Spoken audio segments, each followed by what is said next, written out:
meeting of the San Francisco Ethics Commission will now come to order.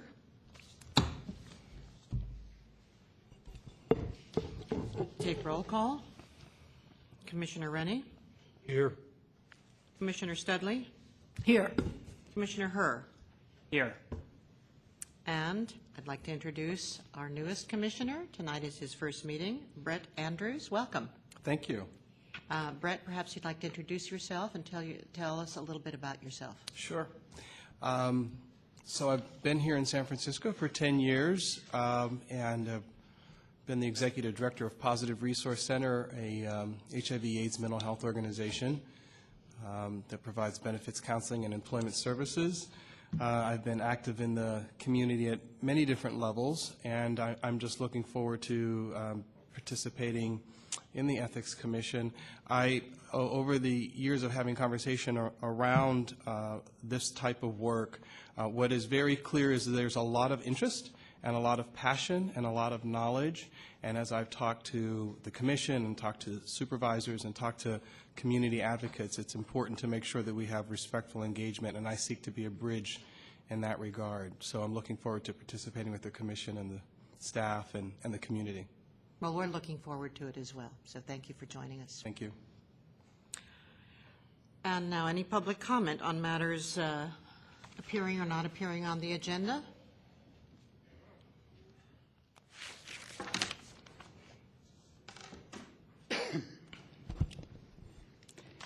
Commissioners, Ray Hartz, Director, San Francisco Open Government. I would much rather be home reading a good book than here, and I'm sure that most of you would rather I be anywhere else doing anything else than here. But I'm going to talk tonight about the fact that although I am somewhat, in some people's minds, intemperate and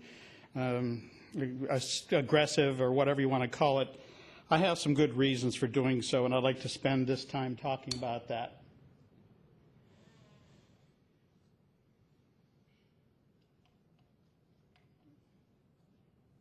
Oh, there we go.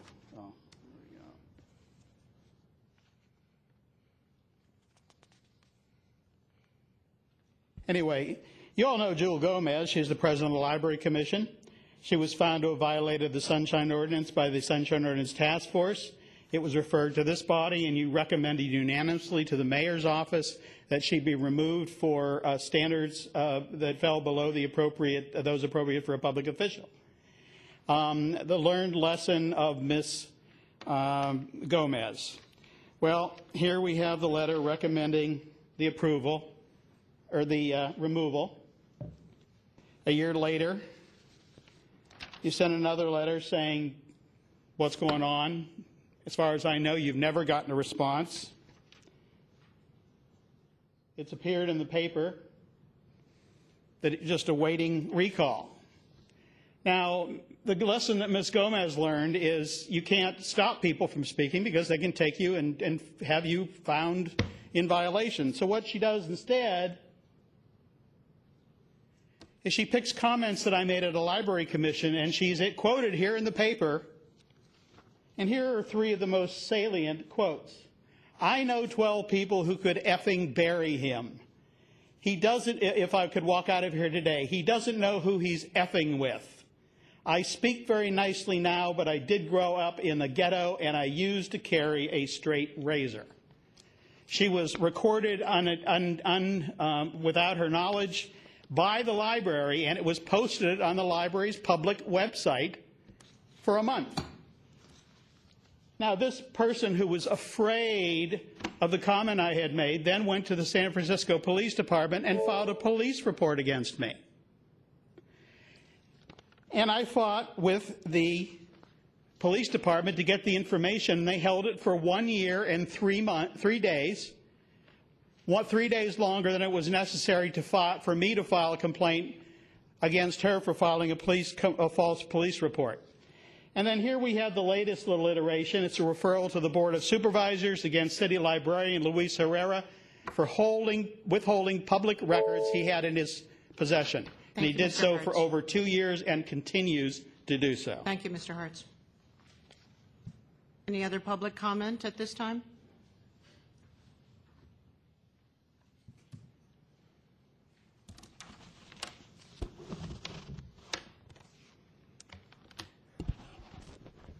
Yes, I'm Peter Warfield, Executive Director of Library Users Association. First of all, I'd like to say that I believe that Sunshine Ordinance Task Force referrals should be represented on the complainant side by themselves, since they are the ones that have proposed to send this to the Ethics Commission. And I think that that aspect of your procedures needs to be reviewed.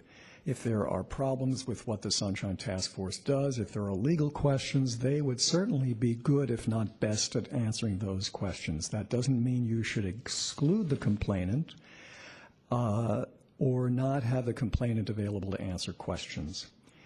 I'd like to talk very briefly about why I think today's case of Library Users Association versus Arts Commission is one of the slimiest things that has ever happened here, to my knowledge.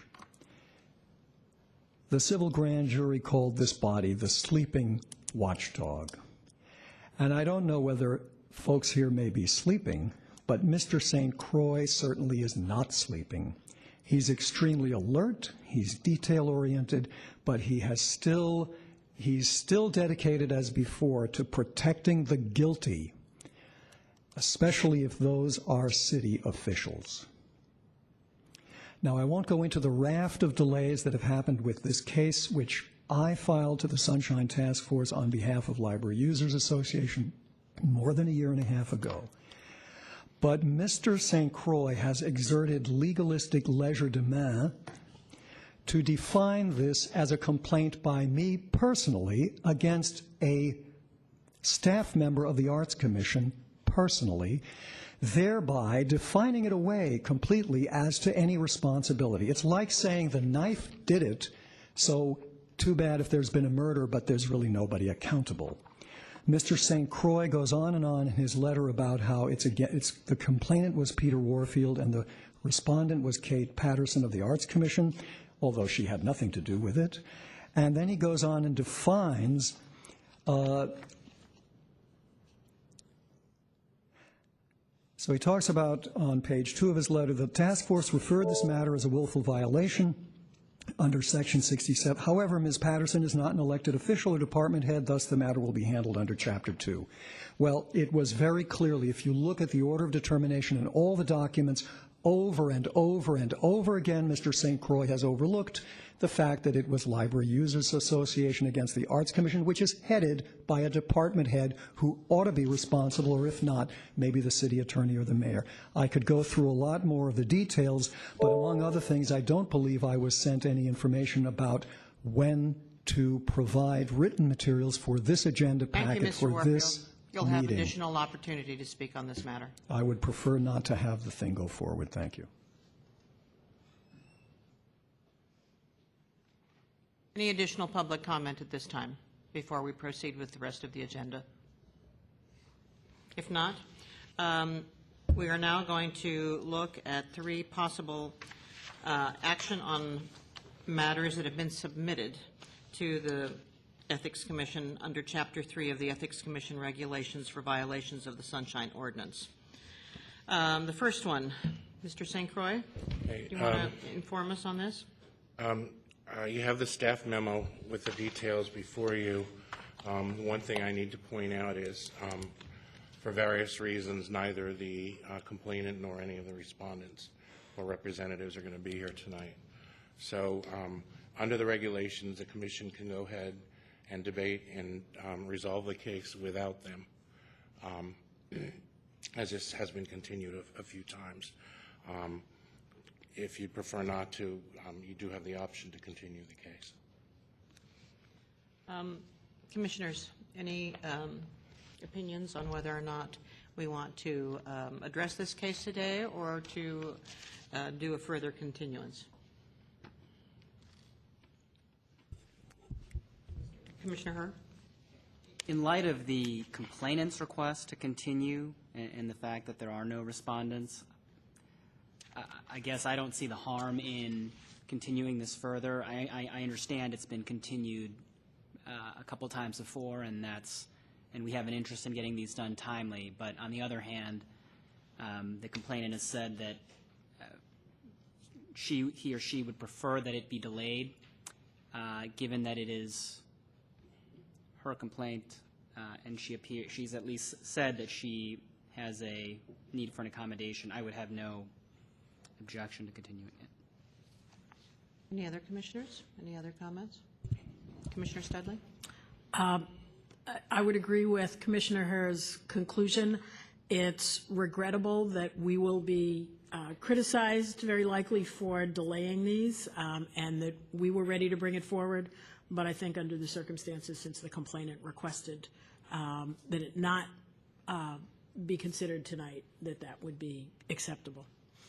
Perhaps the record could show, in terms of the pendency of this item, why it was continued.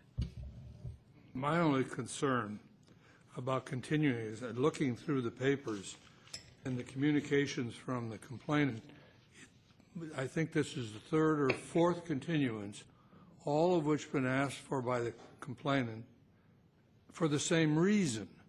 And although I might be very sympathetic to the reason, I don't see any indication that that reason is ever going to change. The complainant has not given us any suggestion as to when she thinks she would be capable of appearing and when she would like to have us set it. That's a good point. And so I guess what I would suggest is that we grant this continuance to a date certain, far enough out, and make it very clear that there will be no further continuances requested by either side that we would accept. Commissioner Andrews, anything you want to add? I'm in agreement with that. I was looking at I think this is the third continuance, and I saw it was the same set of circumstances. So I think a date certain, and I agree with Commissioner Studley that we would need to clearly outline in the minutes the reasons for it, and arguably that would build on why we would need a date certain. Any further comments? I would like to add that I understand the point of view expressed in terms of allowing a further continuance, but I'm not really in support of that. I think that those individuals who bring forward a complaint to the Sunshine Task Force Ordinance Committee, or Task Force, I should say, and that when those issues are then forwarded to the Ethics Commission, I think that the complainants have a responsibility to pursue the matter which they have started.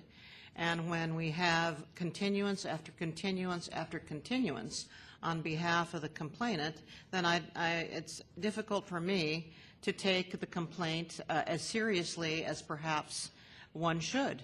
You know, we often are criticized quite regularly when there are delays in any decisions and in sort of the efficacy of the work that we do, and that concerns me a great deal. So here we are. We have been ready to go forward with this complaint on a number of occasions, and here we are looking at continuing it one more time. I will go along with the rest of the commission, but I did want to make those points that I think, you know, to be taken seriously, then you have to act seriously.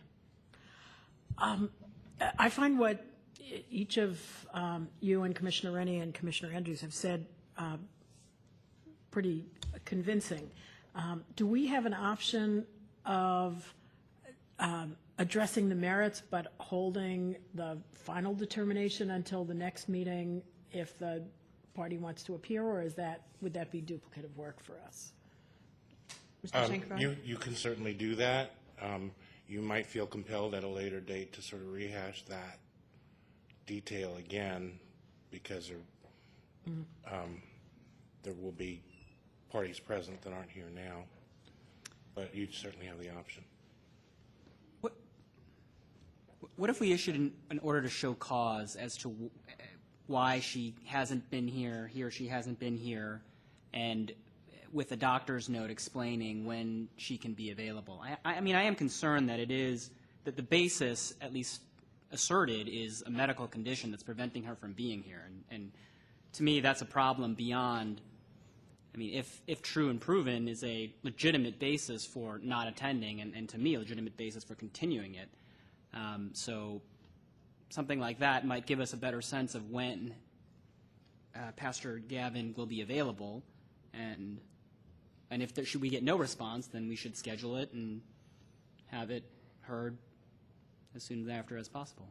Mr. St. Croix, can we require a doctor's note explaining why the continuance is necessary? Well, and the last continuance actually made that stipulation, that if a further continuance was requested, that documentation from a physician would be required by June 19th. And have we received any documentation from a physician? No. All right.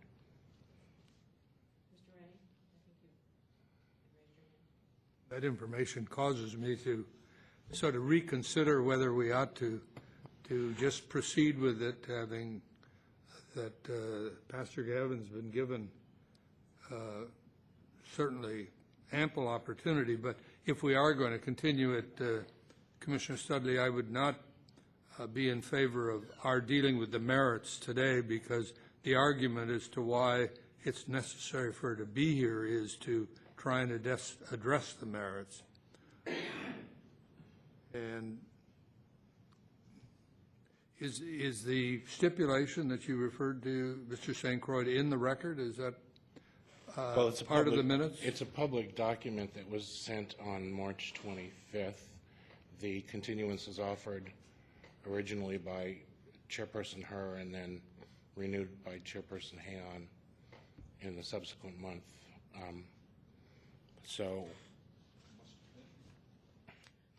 Commissioner Andrews. It's not recorded in minutes, however.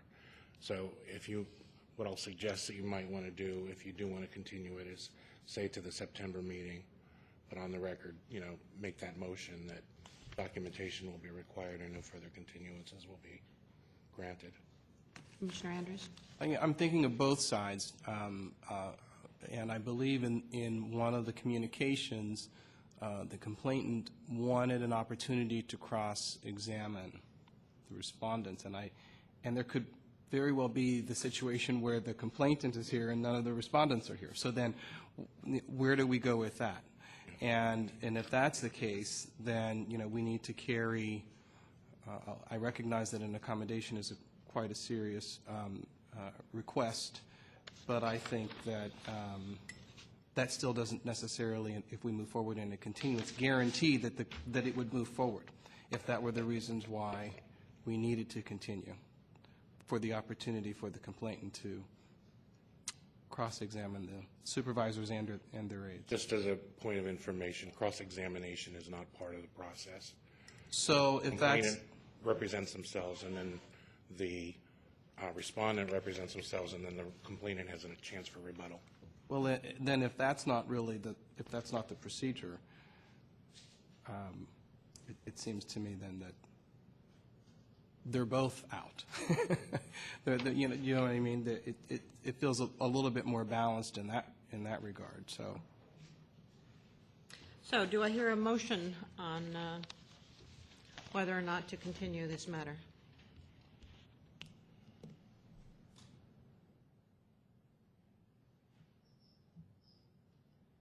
I'll move that we continue this matter to the September meeting, that in the minutes we include a statement that we're continuing it on the request of the complainant, that the commission agrees this is the final continuance for complainant, unless complainant comes forward within 45 days with medical verification of why she can't attend the next scheduled hearing, and that if we don't receive anything from complainant, that we will go forward with or without Pastor Gavin at the September meeting. Second. Any further discussion on that? Well, I guess I'm not in favor of the condition that you put in there. It just seems to me we ought to schedule it for a hearing on September, whatever the date is of our meeting in September, and that we're going to go forward because, as Mr. St. Croix has pointed out, there isn't any right of cross-examination. It isn't like a trial. They can make their presentation, but if Pastor Gavin, for any reason, feels that she can't be present, there were other people that she can get to stand in for her and make the argument that she wants to make to us. So I would not be prepared to support a motion that has in it a condition that there might be further continuance of the doctor's excuse. Is there anything that council would like to add Before voting, I think we should hear public comment. before voting? Yeah, I'm sorry. What did public I- comment. Oh, right. Of course, public comment. Please. Commissioners, Ray Hartz, Director, San Francisco Open Government. I know Pastor Gavin quite well. This whole matter relates to the Board of Supervisors' handling of the Park Merced issue. That resulted in her being evicted, and she has been, for a large part, homeless during a large, significant portion of the ongoing efforts here. This is also subject of a case in federal court, one in Superior Court, and that throws an extra wrinkle into it. I also believe she is unable to get health care, and as a result, asking her to produce a doctor's note when she has no access to a doctor is an unreasonable expectation. Now, I'll be honest with you, and you can take this as it is. I know you're not going to like it, but the bottom line is you guys have dragged your feet on sunshine issues for literally a decade. It went on and on and on and on and on. And as it is, even though the law specifically says that complaints have to be heard within 45 days, it usually takes 6 to 9 months to even get your first hearing. Then it has to go to subcommittees. Then it has to be round and around in circles. And then it is referred over here. And you drag it on for another 6 months or a year. And now you're sitting here saying, oh, this is really terrible. We're having to delay our procedure. And what exactly are you having to suffer? You are suffering nothing because you're just not hearing it. If you really don't mind waiting literally years for complainants to bring cases before you, why should you now use that excuse as one that you just can't wait any longer?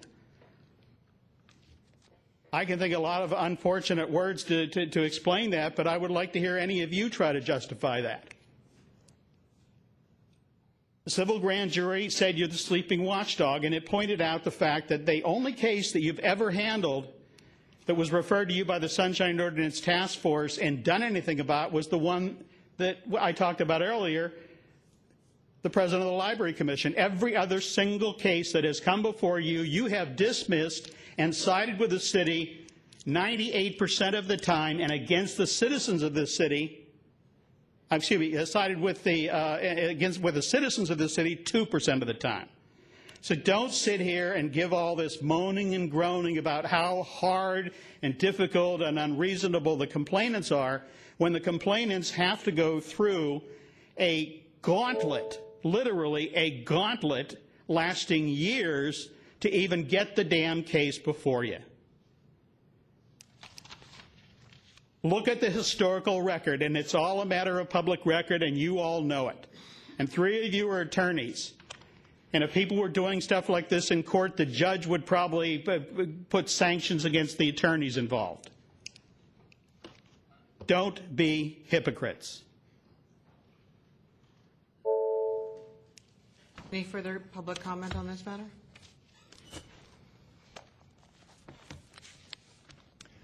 Yes, I'm Peter Warfield, Executive Director of Library Users Association. I don't have any direct interest in this case as a participant in any way, but I do want to take exception to something that the chair said. To be taken seriously, you have to act seriously. I think with respect to Pastor Gavin, who I've also known for a number of years, I know her as a very serious and very devoted person to issues that are public issues that she's not profiting from in a personal way. She has spent untold hours and evenings at Sunshine Ordinance Task Force meetings and at other meetings concerned with respect to issues that, such as this, where there are sunshine issues and other public concerns. She's a very serious person, and she cares a great deal about her community and what goes on in the city. I don't know the specifics of what has gone between you and her, but I would certainly suggest at the very least two things. One is, why not ask her, when would you like to have this heard? Ask her. And the second option would be to alert her to what the options are with respect to this, or perhaps generally cases that come before you, such as you can withdraw the case and refile. I don't know what your situation is, but if that's the case, that might be something that would be helpful for someone who has filed a case, particularly if a withdrawal and a refiling could be done without prejudice to the filer.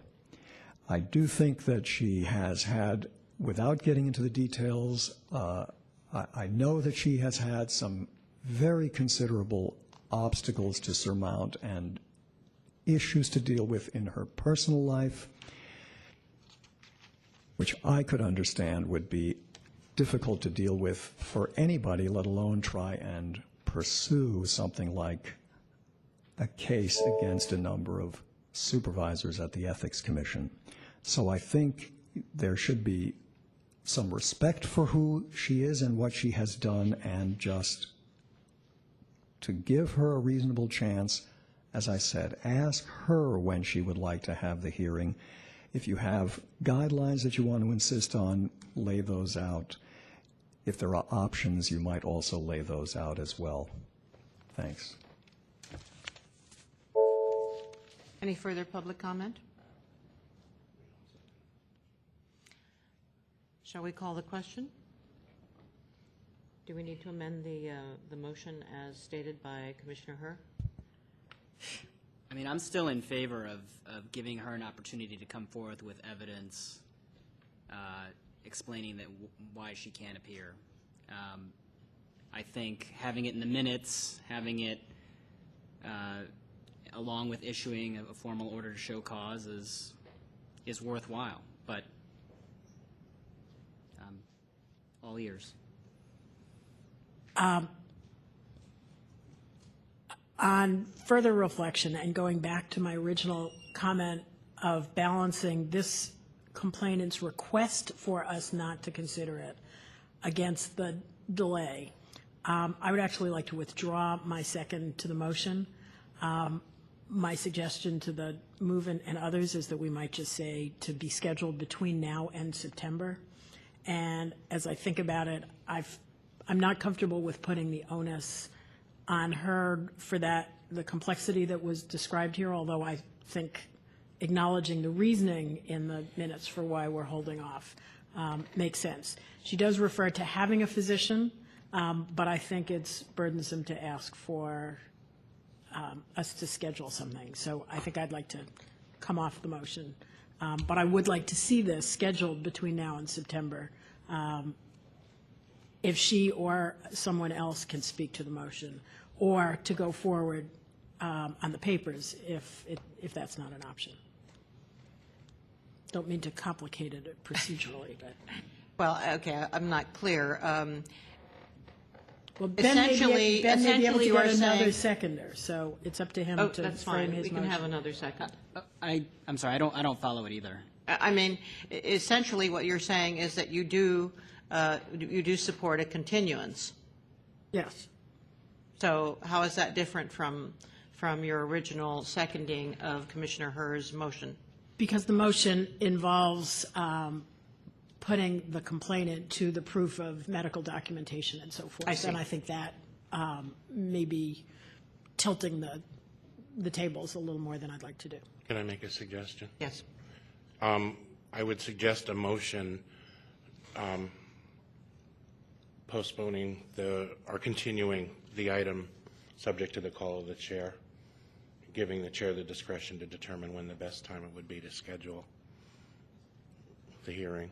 I mean, I think one of the challenges of Pastor Gavin is that we can, I understand we can only communicate with her by mail, Correct. that we basically generally don't get responses to requests. So as a practical matter, I'm not sure how we would get the thing scheduled between now and September. I mean, I do feel like there is a competing interest to get this matter resolved that we've all addressed. And I think the challenge is coming up with a compromise. And if it's giving it to the call of the chair or something, but we could very well be in the same position the next meeting where we don't have evidence of her needing an accommodation. She's not here, then what? Which is why I think at least saying, look, if you don't give us some proof, we're going to go forward the next time whenever it's scheduled. But if you don't have that, then I just don't know how we would make our decision at the next meeting. And my only suggestion is that we do it at a point by a date certain, but not demand the proof. But not That would be- I see. right. Let me, I see. I I understand now. I would propose a motion to. I'll withdraw that my motion. That we schedule it for the September meeting with the statement that we will go forward and there will be no continuances absent some showing by either side that there is a good cause basis for continuance. It doesn't put a burden on anybody to do it, but that they can't just write a letter, because I understand that there may be difficulties that Pastor Gavin has, and I'm sympathetic to it, but there are two sides to a complaint. It's not just the complainant's rights, but it's we've got 4 supervisors who are accused on the record of having official misconduct. Yeah. They have a right to have a determination made by us whether or not we believe that they did in fact commit official misconduct. So my motion would be that we schedule it for the September meeting with the proviso that there will be no continuance absent some showing of good cause by either side of a need for a continuance at that point. Must be having a bad day. I thought that's basically what I had moved for. I mean, except that I was focused on the complainant because she's been the one requesting the continuances. The supervisors have been theoretically ready to go from the beginning. So, I mean, I thought yours was more focused on a doctor's note. Well, right. So If she backing wanted a out that- continuance, Right. then which is the same idea. If there's good cause, then we'll continue. If there's not, let's go forward in September. And I think that's where I'm a little nervous, because when then we get into what's defined as good cause. And that could lead down another road that would lead down to further continuances. So I guess my question is not the accommodation for a continuance and is it so bad to move forward in some level of expedience, knowing that there's two sides to this, and just have a date certain and it be done? I'll second Commissioner Rennie's motion. Do I need more public comment? Any further public comment on this version of the motion?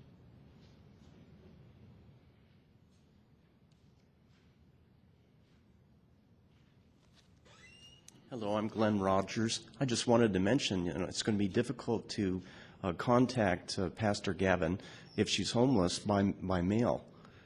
Just wanted to offer that as a problem that you're going to have.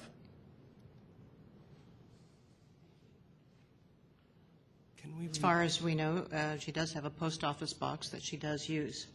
And our understanding is that she does collect her mail, so we're going on that assumption. reading of the, Here's an email address according to the communications with us. Has or uses someone's, but yes. I'm sorry, Commissioner Andrews, you want a reading of the motion? do you mind? Yeah. No.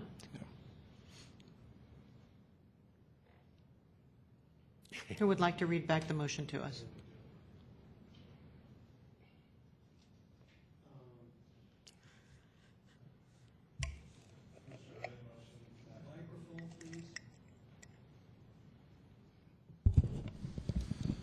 Commissioner Rennie motioned that the matter will be continued to September. The Ethics Commission will go forward, and no continuances will be granted for either side unless there is showing for good cause for the continuance. Seconded by Commissioner Herr. Call the question. All in favor? Aye. Aye. Motion passes.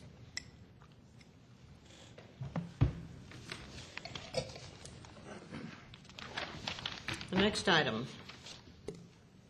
Okay, again, you have an informational memo in front of you. I would just point out that earlier this year in February, the Commission voted unanimously that this particular type of practice of appending written statements to the end of the minutes is acceptable. Prior to that, in 2011, the Commission reached the same conclusion. And it is, continues to be the advice of the City Attorney that that is an acceptable practice.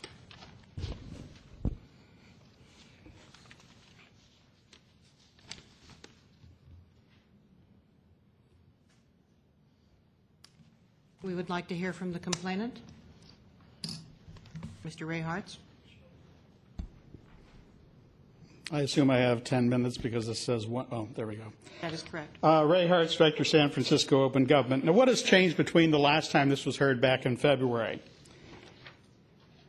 For the benefit of the commissioner who was not here, this is what we're talking about, Section 67.16 in the minutes. Any person speaking during a public period may supply a brief written summary of their comments, which shall, if no more than 150 words, be included in the minutes. And I would ask each of you, especially those of you who are attorneys, if you were in Superior Court under oath and someone says, what does in the minutes mean to you? What does it mean to you? Well, the city attorney seems to feel that it means all this stuff. The summary is not a part of the body of the official minutes, nor does the body vouch for its accuracy, and the minutes may expressly state so. The summary may be included as an attachment to the minutes. The policy body may reject the summary if it exceeds the prescribed word limit or is not an accurate summary of the speaker's comments. This has never been a choice about following the direction of the city attorney. It has been a direction about choosing what you want to do and using the city attorney's advice to justify it. The Sunshine Ordinance Task Force, in its finding, the original finding, 1154, said, under findings of fact and conclusions of law, the task force further noted that the statement should be within the body of the minutes to prevent public officials from unlawfully abridging unwanted or critical public comment, which is specifically impermissible under the Brown Act and the Sunshine Ordinance. What has changed? Well, last time we had 3 cases, 10054 in January of 2011. Then we had 1154. Then we had 1171, specifically against the city attorney, saying that the task force disagreed with him and found him in violation. Now, one thing I'd like to point out is in your staff report, the following is listed. It says, quote, to date, the task force has not issued any policy advice to city departments regarding compliance with Sunshine Ordinance Section 6716, and on its website, the task force directs users to the Good Government Guide as a legal reference. That is false.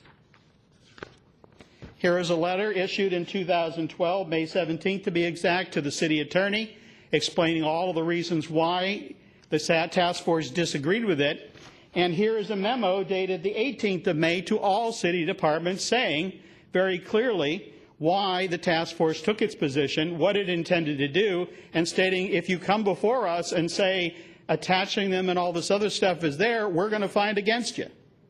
And they've continued to do so, including against your body and your clerk of the board. The questions by Mr. Herrera and the Library Commission has always been, can we ignore the finding? They've never had a substantive discussion as to why they want to keep my political free speech, my comments in a public forum, out of the official record. All they've talked about is, does the city attorney say we can do this? Yes, he does. Good, let's do it.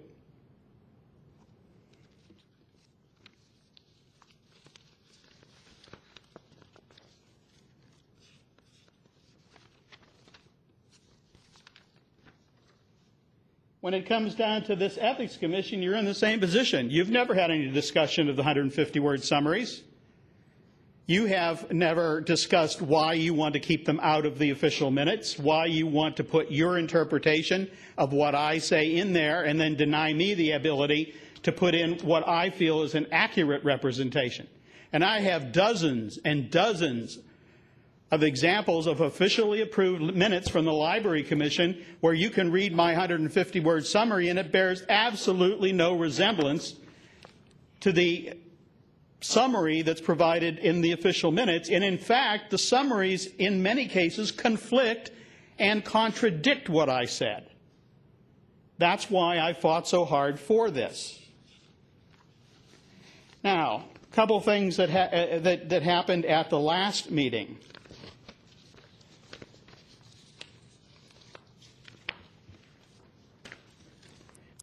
One of the commissioners who's no longer here asked Mr. Herrera specifically, has this changed, because he came in and said, well, we started putting them in the minutes.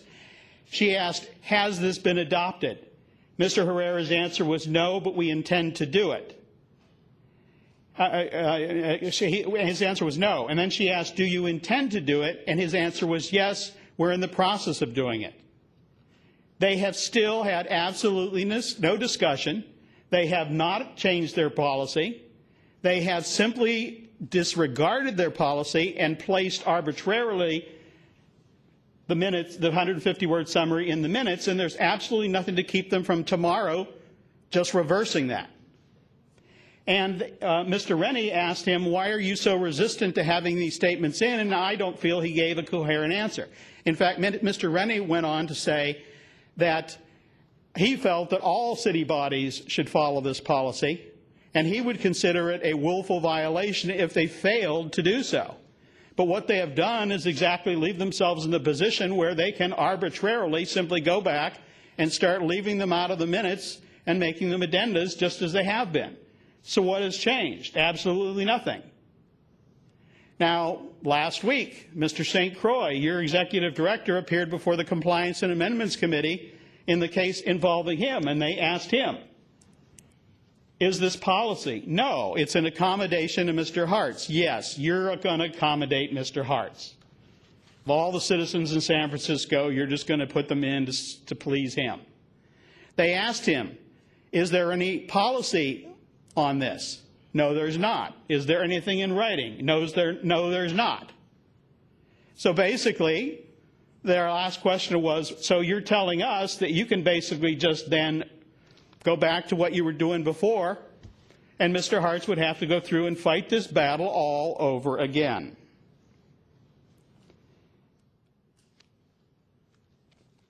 The earlier comments I made during general public comment went to establish my experience with the Library Commission and the fact that they're deceitful people. They're liars.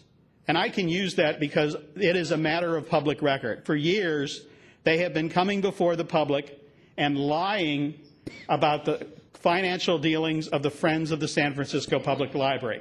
That group has raised, since 2000, more than $60 million in the name of the San Francisco Public Library the citizens of this city and the taxpayers of this city. And the Library Commission has come before the public and lauded them and talked about how wonderful this is. But if you look at the actual public records, some of which Mr. Herrera doesn't want you to see and has withheld, and that has been referred again to the Board of Supervisors, you will see there is absolutely nothing on which they could base any sort of a statement that this was a good deal. In fact, the best I can figure is out of the $60 million, the library actually got $3.75 million.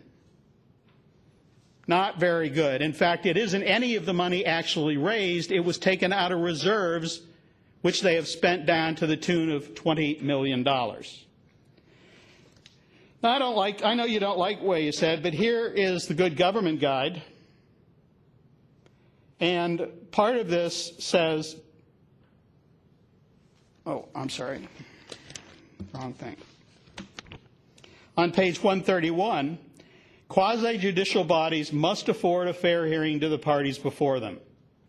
Central to a fair hearing is the principle that decision makers come to the hearing with an open mind, prepared to hear both sides and to decide the case on the merits of the evidence presented and the governing law. And since all of this goes on the basis of the Good Government Guide, I would like to read you a sentence from Mr. Herrera's introduction to the latest edition of the Good Government Guide. Quote, "So please be prudent. Understand that no publication can substitute for the careful consideration of the application of laws to specific conduct." Very frankly, the only thing they've been interested in the last 4 years is keeping the comments of members of the public with whom they disagreed out of the official record and misrepresenting those comments by summarizing them and censoring them. Thank you, Mr. Hartz. Now we'd like to hear from the Library Commission. Thank you. Good evening, Commissioners. I will be brief. I'm Sue Blackman. I'm the Library Commission Secretary. As you know, we did hear this previously on February 25th, not these exact minutes, but very similar minutes and a similar finding. And at that time, the Ethics Commission found that there was no violation of the Sunshine Ordinance. Since that time, the Library Commission, following the lead of the Ethics Commission in the modification of its own minutes, has adopted a similar modification to its minutes. And we adopted that beginning in January of this year. So since that time, the Library Commission has adopted all of its minutes with this new set of policies, I guess, where the 150-word statements are included within the body of the minutes. There is no written policy on how to do the minutes other than what's in the Sunshine Ordinance and the Good Government Guide, and we have followed that accurately, and we do not agree with the findings of the task force, and we continue to assert that the preparation of the Library Commission minutes follows the law. Mr. Hart said that we have not had a discussion on the policy of the preparation of the minutes, but I am directed by the Commission, by the President of the Commission, on how they want those minutes prepared. And I believe that the adoption of the minutes in the new format has been their approval of going forward of the new policy. Thank you. Thank you, Ms. Blackman. 5 minutes. Rebuttal. Mr. Hartz, rebuttal, 5 minutes. Again, Ray Hartz, Director, San Francisco Open Government. And people toss these things around loosely, saying that the Library Commission has adopted this new policy is untrue. They had a discussion several years ago where the only discussion was, we have a 150-word thing, and it's included in your packet from the City Attorney's Office, a legal memo. It's not a legal memo. It doesn't meet any of the qualifications or requirements of a legal document that is considered a legal opinion. It is simply someone sat down and wrote a little paragraph, and all they did was quote the Good Government Guide. And yet they try to represent that as a legal opinion when there is no law included in it at all. Now they come here and try to represent the fact that they have changed their policy when the only policy they've ever discussed was, can we keep these as an addendum? And the city librarian saying the city attorney says we can. So basically the city librarian is violating their own established policy and disregarding it. And if they can do that, what would keep them from simply 6 months from now saying we're not going to put these on 150-word summaries in the minutes anymore, we're going to put them as an addendum and make me fight the fight all over again? The bottom line is, as I've said before, I have been looking into the finances of the Friends of the San Francisco Public Library, and we're talking $50, $60 million. And they come before the Library Commission and they present documentation which is taken at face value. But if you look at it as a financial person, and I have a degree in business management, a master's degree, you can't tell a damn thing from those records. What they do is they come in and say, we gave you $750,000. What they don't tell you is $325,000 of that money is restricted funds. They have no choice but to pass through the library. So what they actually give is $375,000. So they raise between $4 and $4.5 million a year. They spend between $2 and $2.25 million out of their reserves, and what the library gets is $375,000. Now, I provided, and I have a petition before the city attorney's office, the supervisor of records, asking for documents have been withheld. And they just told me today that they need longer than the 10 days the law requires because they're still looking at hundreds and hundreds of documents which have been withheld, and they need to get them together to produce them. And those documents fall into two categories. One are documents that will show that there has been absolutely no oversight for these tens of millions of dollars, either by the Library Commission or the city librarian, who have then come before the public and said, oh yeah, this is a wonderful deal, when they have absolutely nothing on which to base that. The second thing is there were legally required documents that were in agreement signed by the executive director of the Friends and Mr. Herrera, the city librarian, saying that there was a laughably minuscule number of things that were due on a quarterly basis, none of which Mr. Herrera has. I call it his don't ask, don't tell policy. Don't tell us what you raised, don't tell us what you spent it on, don't tell us what you did with the money, and we won't ask you. At the same time, he has been accepting $36,000 on average a year. In fact, this year it went up to $40,000 worth of gifts of travel, accommodation, registration fees, etc., none of which has been reported to anybody. Not the Comptroller's office, not the Board of Supervisors. It hasn't been posted on their website. And I think they have put the library staff in the position of being in violation of, potentially in violation of both state and federal tax codes, because they accepted these gifts of travel, accommodation, registration fees, and were never given any information as to whether or not there was a tax liability. And I'm in the process of putting this record together to send to the Franchise Tax Board and to the Internal Revenue Service, and hoping I can get a nice little payoff as a whistleblower. But more importantly, it says I have 24 seconds here. More importantly, I want to bring this to light.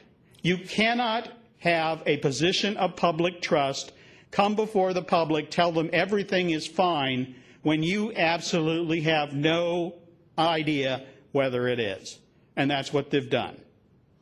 It's a betrayal of their public trust. It's a betrayal of their fiduciary responsibility. Commissioners, questions of Mr. Hartz? Yeah, Mr. Hartz may have a few questions. All of the matters that are the subject matter of the complaint that's before us tonight are all sets of minutes that predate the session we had in February 2013, are they not? Yes, but that's not the point. No.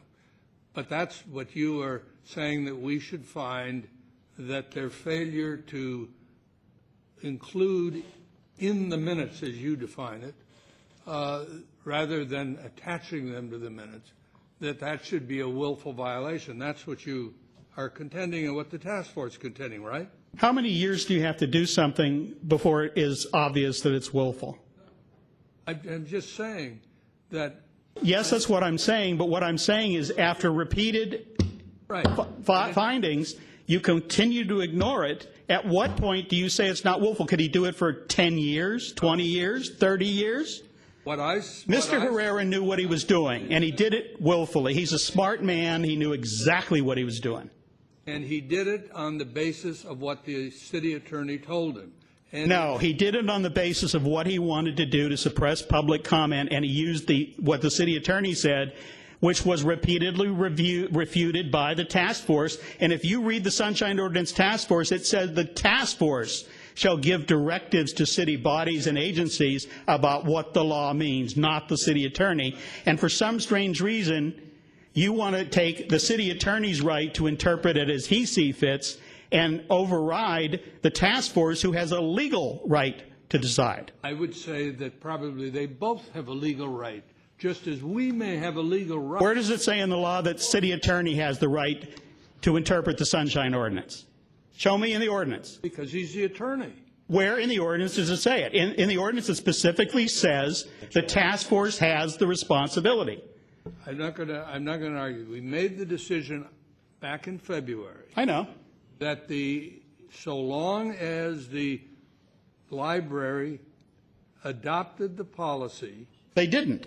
Wait a minute. Adopted the policy, that is, that they prepared their minutes and included the statements in the minutes. You're changing the terms. You said to Mr. Herrera was asked, are you going to change the policy? His answer was yes. I reviewed that today, and that's what he answered. Have they changed the policy? No, they have not. So you're saying just as long as they do something, that's okay. I'm saying that if he goes back to from my point of view, if he goes back to attaching the 150-word summaries to the minutes, rather than including them in the body of the minutes, I would be prepared to say that is a willful violation.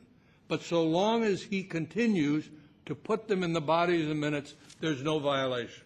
And you make a joke of the process. I've spent 3.5 years fighting this case, and now we're going to get here, and you're going to give him the option of simply saying, well, Mr. Hartz is frustrated. We're just going to leave him in a position where he can just go ahead and do it and then make Mr. Hartz go through the same damn process all over again. What a laughingstock you are. Okay. I just don't understand the issue. For starters, please explain to me, Mr. Hartz, number one, as simply as possible, you stand up and you have comments, and I assume you have a written version of your comments. You're usually quite well prepared. What is wrong with those comments simply being an addendum, and this is a general question, an addendum to any commission hearing or any commission's meeting minutes? Okay, here we're going back to what was discussed before the Sunshine Ordinance Task Force on multiple occasions, all 7 cases. It is the fact that they take your comment, which is an accurate representation. My representation, would your representation of your statements be more clear than the representation someone else made of them? I think most of you would say yes. What they want to do is take my 150-word summary, which is exactly what I said, put it somewhere else, substitute in the body of the minutes exactly what they say I said, which is censorship, nothing less. You're saying that your written comments are edited by the Library Commission? No, I'm saying in the body of the minutes, where the citizens read the minutes, right, they put what they say I said. So that means that they have changed what you've said, that they've edited. Yes. And then they say, oh, well, here's a little footnote, and if you really want to know what Mr. Hart said, go look on page 10. But this is an issue that faces every commission in this city. You know, most commissions don't include testimony such as yours within the body of the minutes, but rather as an addendum. So are you going to go to every commission and I take exception to that. Your Ethics Commission is now including them in the body. Yes. The Library Commission is including the body. The Police Commission is including the body. well, you The just Arts said that the Commission. Library Commission And is Mr. doing it. Rennie, at the last hearing we had in February, said specifically, I think all city bodies should follow and this policy. I think we're in agreement on that. But you now just said that the Library Commission is doing it. So then what is the problem? Because it's arbitrary. My constitutional political free speech cannot be whatever some bureaucrat decides. I'll put it in one day, I'll put it out another day, and I'll do it solely at my whim. I won't even go before the body that I work for and have them discuss it and make a decision. I will simply do it on a whim, and that's what Mr. St. Croix did in your case. You haven't had a discussion about the placement of these summaries. He simply decided he was going to stop putting them as an addendum and put them in the body and try to portray it as an accommodation to me. All right. Commissioner Studley. In my view, there was no violation here of Section 67.16 because the Library Commission included the 150-word statements in the minutes. In my view, in the minutes includes both in the body of the minutes and in the addendum. One thing that I pointed out the last time is, to me, a numbered document from 1 to in the. It's not your free speech. Excuse me, Mr. Hartz, I'm speaking. I think we have raised two completely separate issues here. These complaints before us relate to whether the inclusion of the 150-word statements in the minutes is a violation, and we have to affirmatively find if we think there was a violation. The commissioners may not all agree with me that the addendum is a perfectly satisfactory way of accomplishing the statutory responsibilities. There is a separate issue that you, Commissioner Hayon, have raised that is not, in my view, before us, and that is the responsibility of a city body that is required by law to maintain minutes. Under 67.16, the Sunshine Ordinance requires boards and commissions to record minutes for each regular and special meeting. Our minutes characterize what I say. They are not the same as the transcript. The minutes are something else, and they summarize what each of us says.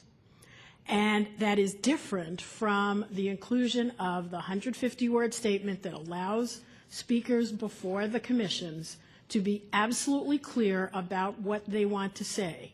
The commissions that have been criticized before us have done both. They have carried out their responsibility under 67.16 to record minutes, not to record transcripts. That's a separate obligation that they have, but to record minutes in which they say what happened at the meeting.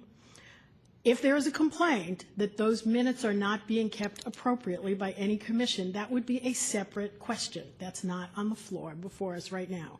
On the matters before us, it seems clear to me that the Library Commission, that these complaints do not carry weight. There is not a violation of 67.16. The 150-word statements have been included without any editing, without change. There is no question on the record before us about whether they have been revised, shortened, tampered with, or otherwise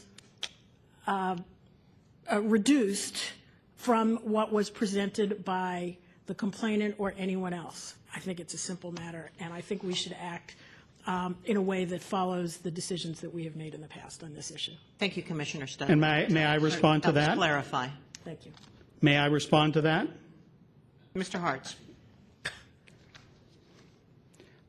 Why are they fighting so hard to keep these summaries out? What is it I have to say that they don't want heard? I'm not just fighting this for my own sake. I'm fighting this for the sake of any citizen in this city who has gone before a public body, made a statement, and had that statement either deleted, censored, misrepresented, and the Sunshine Ordinance offers an extra layer of protection. And basically what you do in each of these cases is you say, even though the body who is legally charged with deciding these cases has found a violation, we're going to ignore what they have to say, never having looked at any of the evidence involved, and say they're wrong. Thank you, Mr. Hartz. Commissioner Herr, you had a question or a comment. I was just going to say that I concur with Commissioner Studley, and I'd be prepared to hear public comment and vote on this matter. I concur, and I would move that we make a finding as suggested by Commissioner. I'd be happy to make that motion, and then we can have public comment on the motion. Would that be helpful? Yes. I believe that the motion is the commission, but tell me if there's a better way to articulate this. The commission finds that City Librarian Luis Herrera did not violate the Sunshine Ordinance as to all allegations referred to by the task force because the 150-word written summaries were included within the minutes as required by the Sunshine Ordinance under Section 67.16. Second. Public comment.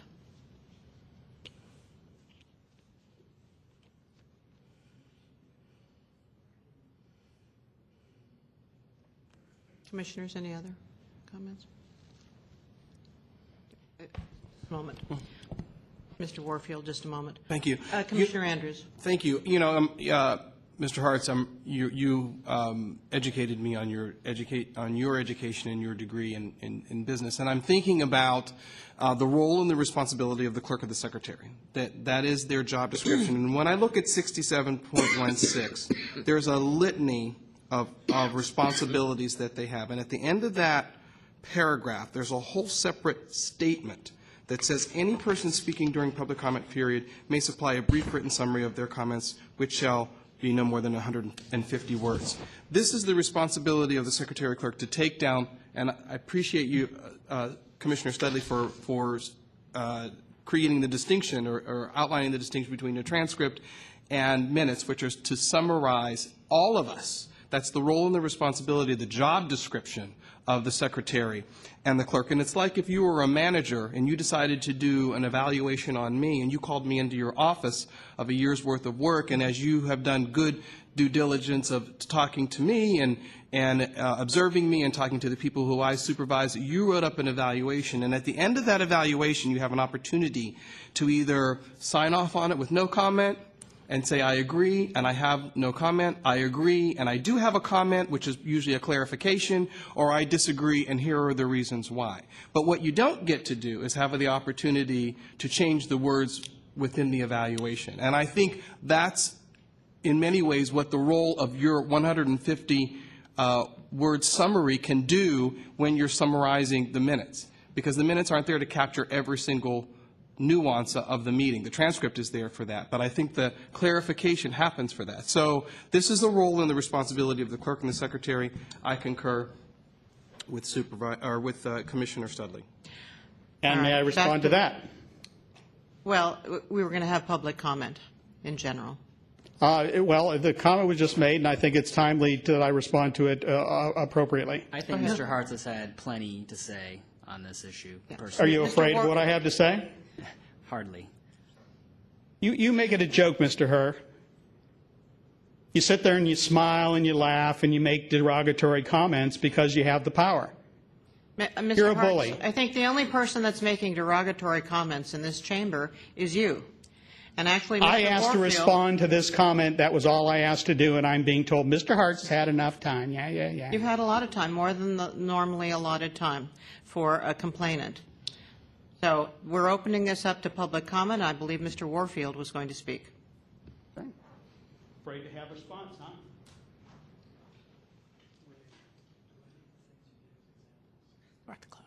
Mr. Warfield, were you going to speak? Peter Warfield, Executive Director of Library Users Association. I have had a long history with the library, and unfortunately I can say that the new commissioner is mistaken. The job of the minutes is not necessarily to include anything that the commissioners say or anything that their official guests might say. I've been through a lot with the Library Commission. Let me tell you, they had a program on RFID which they wanted to put into the library and which we and the ACLU and the Electronic Frontier Foundation thought was a technology that was highly privacy threatening. So they had a forum at a fixed time, went for 2 hours, they had all kinds of invited people, and the minutes, you know what they said at the Library Commission for that meeting for the presenters and their 2 hours of discussion? Nothing. Not one word. And the Library Commission has also discussed on again, off again over the years, how about we have just action minutes, meaning we'll only put into the minutes the actual motions and votes for ourselves, because the Sunshine Ordinance does require some summary of public comments. I have taken complaints about the comments when they gave 5 words on that hearing for my comments, incomprehensible, not even a sentence, and that's all they gave. The Electronic Frontier Foundation's senior attorney came to the Sunshine Ordinance Task Force and said those comments that were represented as his were the opposite of what he said. If you listen to any Library Commission meeting, even the smallest requests for corrections that would be quite simple to make, to clarify or even to correct, or in some cases to reverse a completely backwards meaning, are ignored routinely. It's very seldom that they make a change. The last sentence of 67.16 was an added thing.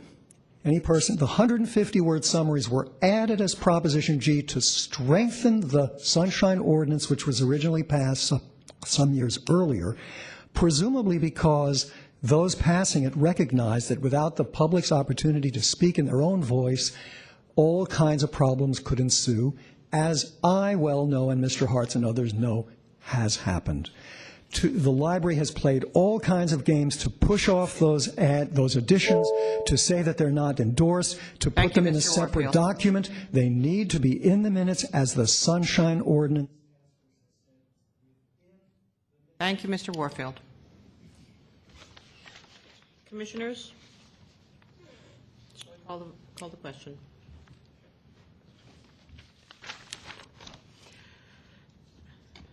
On Commissioner Studley's motion, all in favor? Aye. Aye. Aye. Motion has passed unanimously. I'd like to make a quick comment. One could not sit here for the length of time that we have without recognizing that there is tension in the library community. I think that is fair to say that I am sufficiently educated by our commenters to understand that that is happening. We can only act on what's brought to us, and I am glad that others agreed that there is not a violation along these lines. The other things that are discussed here are not related to the complaints that are, or are not embodied in a legal way in the complaints that are brought to us. So whatever unhappiness is going on, we have not been given and may not have the authority to deal with those issues. We are only acting on what's brought here, and I think we reached the right result. Thank you. I agree with you, Commissioner Studley. And I would also add that if there are violations, not necessarily referring to the Sunshine Task Force ordinances, but to other activities on a commission or any governmental body, and if you have the evidence, why not take it to an investigative reporter? There's certainly... Because it's pointless. Well, then you You surprised me, Mr. Hartz, but I would say that if that's, Establishing that I've used the local remedy so that when this goes to court, the court can't send it back. This is not a So- Canadian society. we've reached that conclusion, and now we're moving on to the next case. Mr. St. Croix? So, under Chapter 2 of the regulations, there's not a staff memo or a staff recommendation. There's a presumption that the task force findings are correct, and the respondent in this case bears the burden to show that the task force erred in its determination. 3 commissioners are required to make a finding that the respondent has met his or her burden. So, respondent is permitted to speak first for 5 minutes. Complainant has 5 minutes to speak then, and the respondent has a 3-minute rebuttal.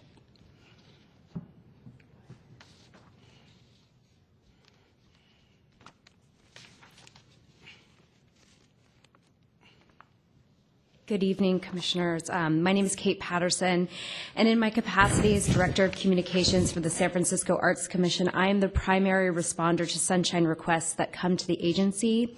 First, I would like to acknowledge that in responding to the Sunshine Task Force Order of Determination dated April 5th, 2012, the Arts Commission failed to respond within the designated time frame. We don't have a good excuse. It was simply overlooked, and it was overlooked by me specifically. And for this, we have apologized on numerous occasions to Mr. Warfield and to the Sunshine Task Force, and have attempted to rectify the situation by providing a thorough response. I submitted a copy of our last response to this body and to Mr. Warfield back in April, I believe, as it includes all of our primary arguments for not complying with the Order of Determination. In our response to the Order of Determination of April 5th, 2012, we reiterated that we had no speaker cards to present to Mr. Warfield in response to his request for cards for meetings from September, October, and November of 2009. However, we were able to furnish Mr. Warfield with speaker cards for several meetings that took place within the timeline requested by Mr. Warfield. To clarify, this was September 2011 through December 4th, 2011, and the Visual Arts Committee meetings of August 17th, 2011 through January 2012. In our initial response, we indicated that in order to protect the individual's right to privacy under the California Constitution, Article 1, Section 1, we redacted the personal addresses, but not business addresses, that had been written on the cards before making PDF files and photocopies. We also provided Mr. Warfield with paper copies of the same documents. On the advice of our city attorney, Aideen Vera, the Arts Commission has a standard practice of redacting the contact information of private citizens in order to protect their privacy. In each instance, we are careful to cite the California Constitution, Article 1, Section 1 as the rationale for these edits. By redacting this information, the Arts Commission was in no way trying to obstruct Mr. Warfield's right to assemble and gather support for his cause. We were simply protecting those who had not consented to our sharing their information with someone who was interested in soliciting them via their private email, telephone number, and residence.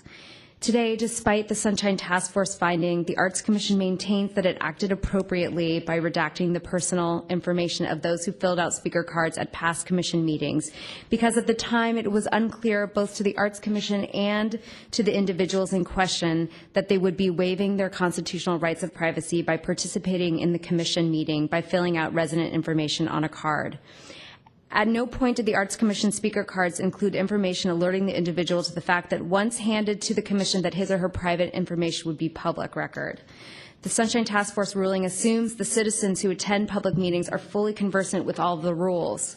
After consulting with the city attorney on the legalities of this issue, we modified our speaker card so that it does not ask for one's personal address, and it now includes a disclaimer that reads as follows. You are not required to complete this card in order to make a public comment, and you may speak anonymously if you wish. Consistent with state and federal constitutional provisions protecting the rights of individuals to privacy and consistent with the Sunshine Ordinance and Public Records Act, the Arts Commission properly withheld the private home address information of citizens who submitted public comment at the Commission's meetings.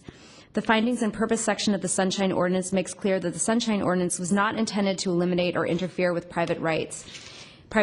Specifically, Section 67.1G states that private entities and individuals and employees and officials of the city and county of San Francisco have rights to privacy that must be respected. The Public Records Act likewise was adopted by the legislature in the spirit of being mindful of the right of individuals to right to privacy, California Government Section Code 6250. And so this is essentially a recap of the letter that I sent, I'm running out of time, that I sent to this body a while back. And I cite a number of cases where this was an issue.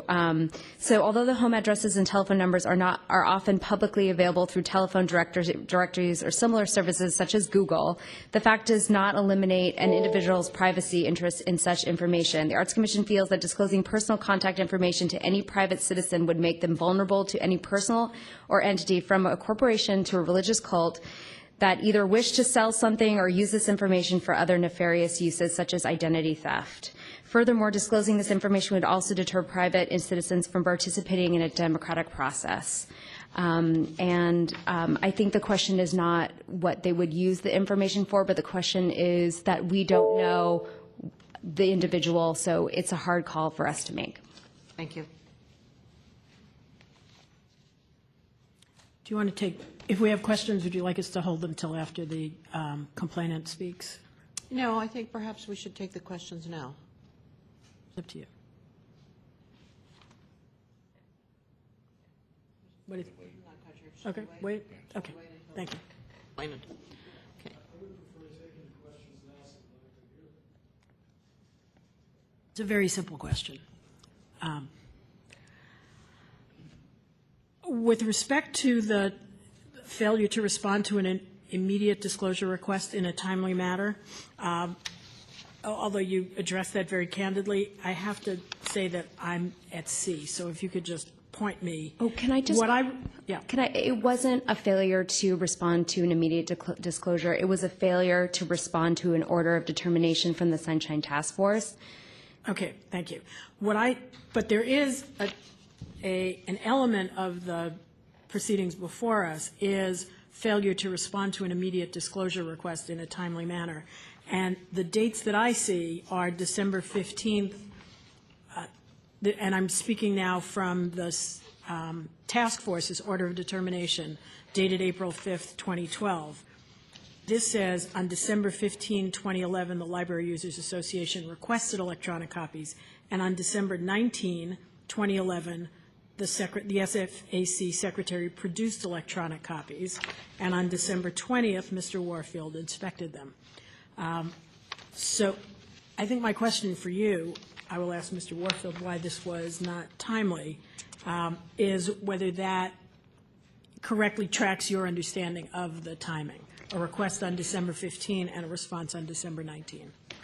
I have a letter dated February 6, 2012, from the Commission Secretary to the members of the Sunshine Task Force regarding the request made on December 15, 2011.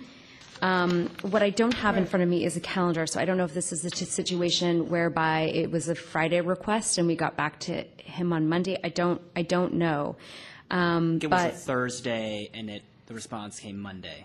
Okay, so what she says is, on December 19th, I replied to his request by email with the explanation that there were no speaker cards responsive to his request number 1, and I supplied PDF copies of speaker cards for the following meetings in response to his request. I further explained that there were no cards for any of the other meetings he had requested. So I don't recall, it doesn't say in her letter to the Sunshine Task Force whether it was an IDR. So I'm sorry, I don't know. And for the record, what is the time requirement for an immediate disclosure request? I believe it's the end of business day the following day. Okay, thank you. I appreciate that. I said I'll ask you the same question after you've presented, unless you want to incorporate it. I think we have it. I think we have that. I think we have it. Thank you. May I answer the question that was just asked, because it's right here in your packet? You may incorporate it in your comments, or you may answer it afterward. It's up to you. All right. Well, let's proceed. Madam Chair, may I answer the question? She asked it. It's right here in the packet. I can point it out to you in 30 seconds. Well, it's your turn to present. I don't want to spend my time on this issue. Then I will ask you at the end. But right now, as the chair said, your time is running now. Mr. Warfield? We're going to hear from the complainant now. That would be you.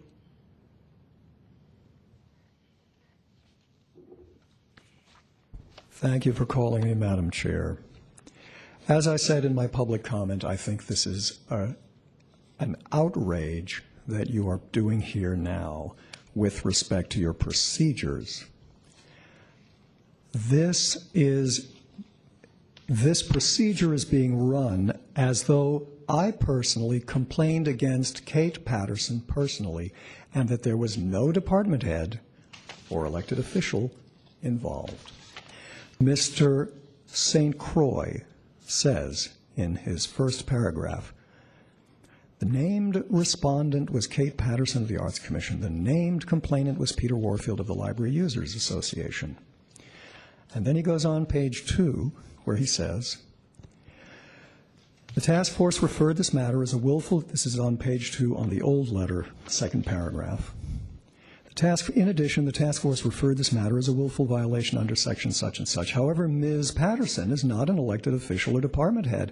Thus, this matter will be handled under Chapter 2 of the Ethics Commission regulations for violations of the Sunshine Ordinance.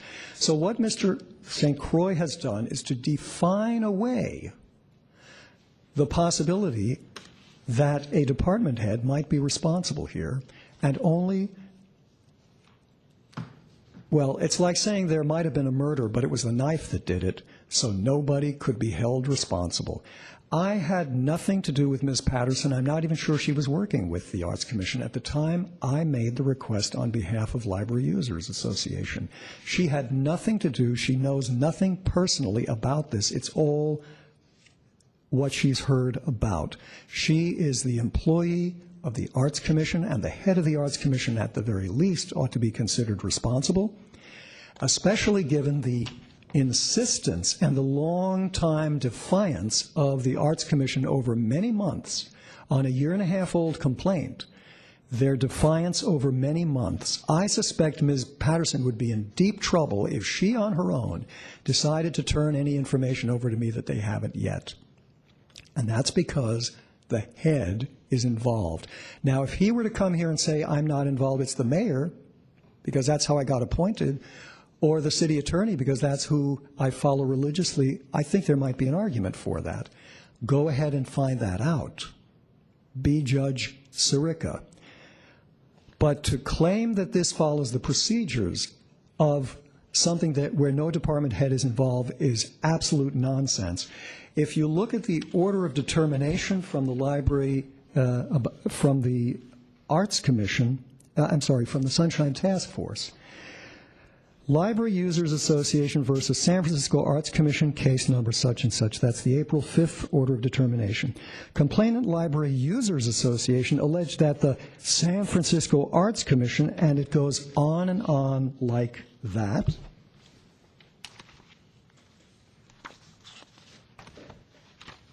Until finally, at the end, decision and order of determination on page 2, the task force finds the SFAC, that's the SF Arts Commission, in violation of Sunshine Ordinance sections, and so on and so on and so on. And then the next paragraph says the SFAC, that's the Arts Commission, shall release the speaker cards, and so on and so on and so forth.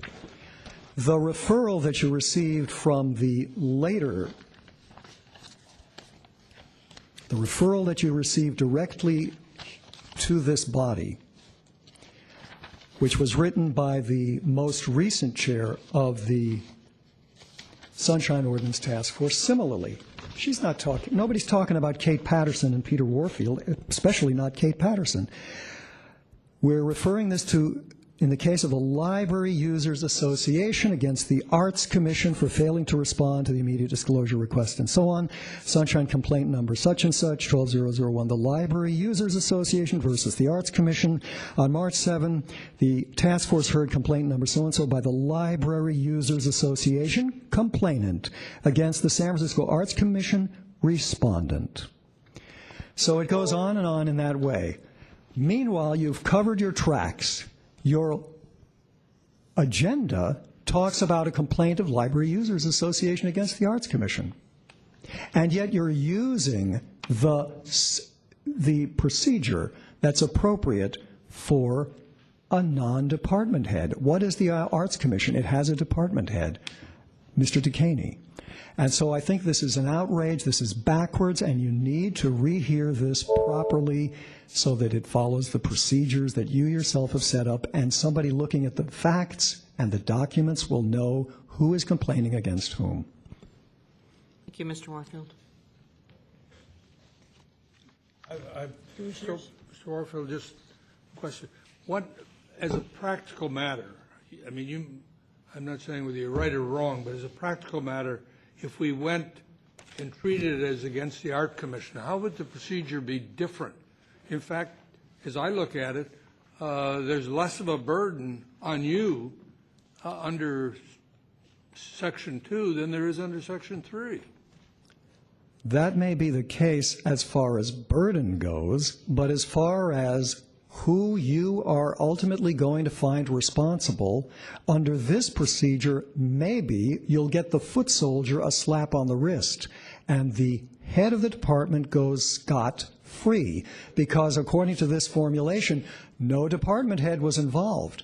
Under the formulation that very clearly has come forward to this body from the Sunshine Task Force in its referral letter, and in all the documentation that supports it, it very clearly is a department head matter, and the department head has been asked Ms. Patterson what would happen if she on her own would decide to turn over the documents, that they've made a big deal about keeping away. I don't think that Ms. Patterson is an independent actor.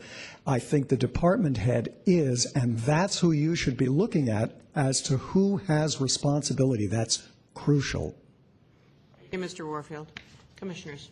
Commissioner Spudley. Oh, there is a rebuttal.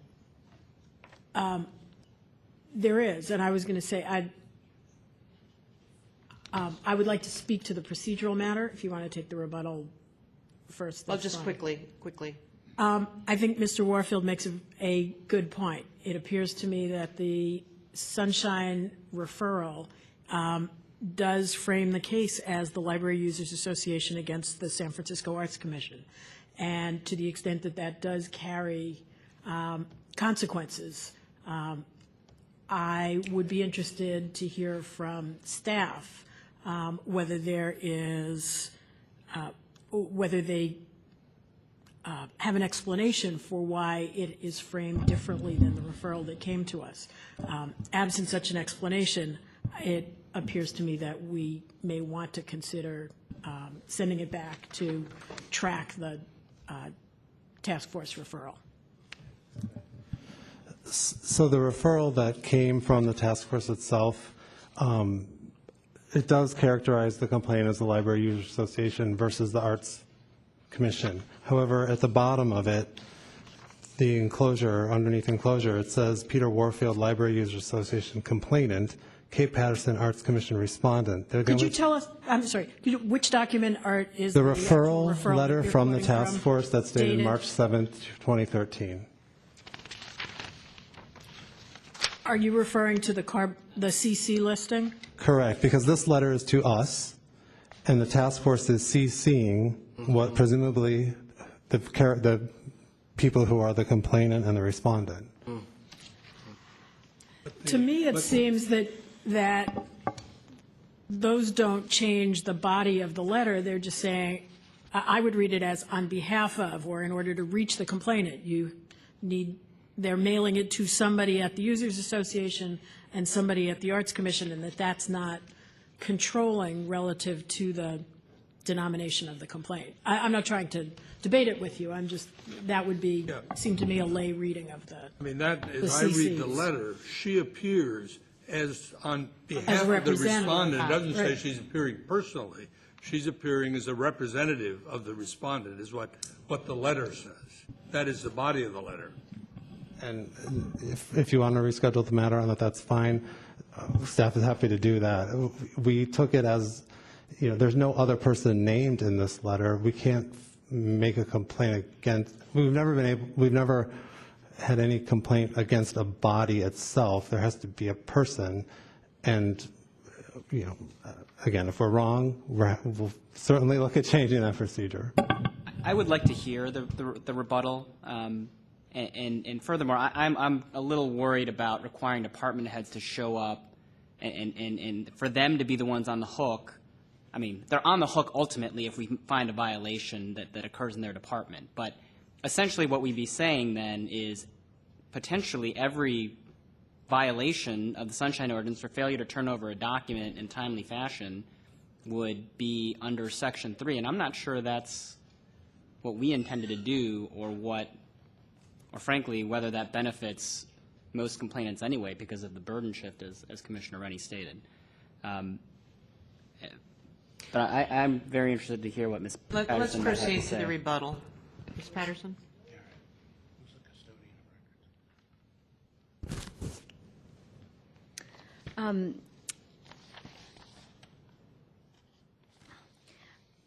Just again that, for us, this was really just an issue of privacy, and it's very timely that the Edward Snowden stuff should be in the media, because really it wasn't about obstructing anyone's process or them trying to get information. It was just, how are we as a staff supposed to make a call when we get a request from any member of the public for someone's personal information? And we consulted with the city attorney because we felt that this was a sensitive issue, and were advised to redact that information. And I also just want to show you what we did give Mr. Warfield, just to show you, this is what our comment card looked like. And then we have since changed it so that there isn't an address line. So this is an example of one of the redacted cards that we provided Mr. Warfield.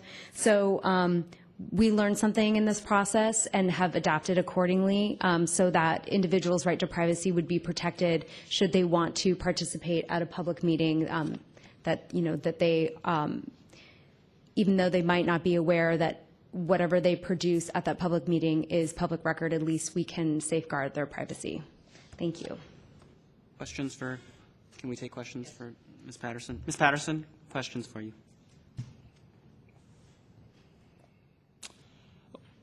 What was the purpose of requesting the address in the first place? There was I don't think there was a lot of thought put into it. We just thought that we just might want to, I don't know, I can't say, I don't think there was a lot of thought into it. I think that, it was sort of like putting a return address on something. We thought that maybe if they did provide information, and maybe we would, if there was an issue, we could follow up with that person.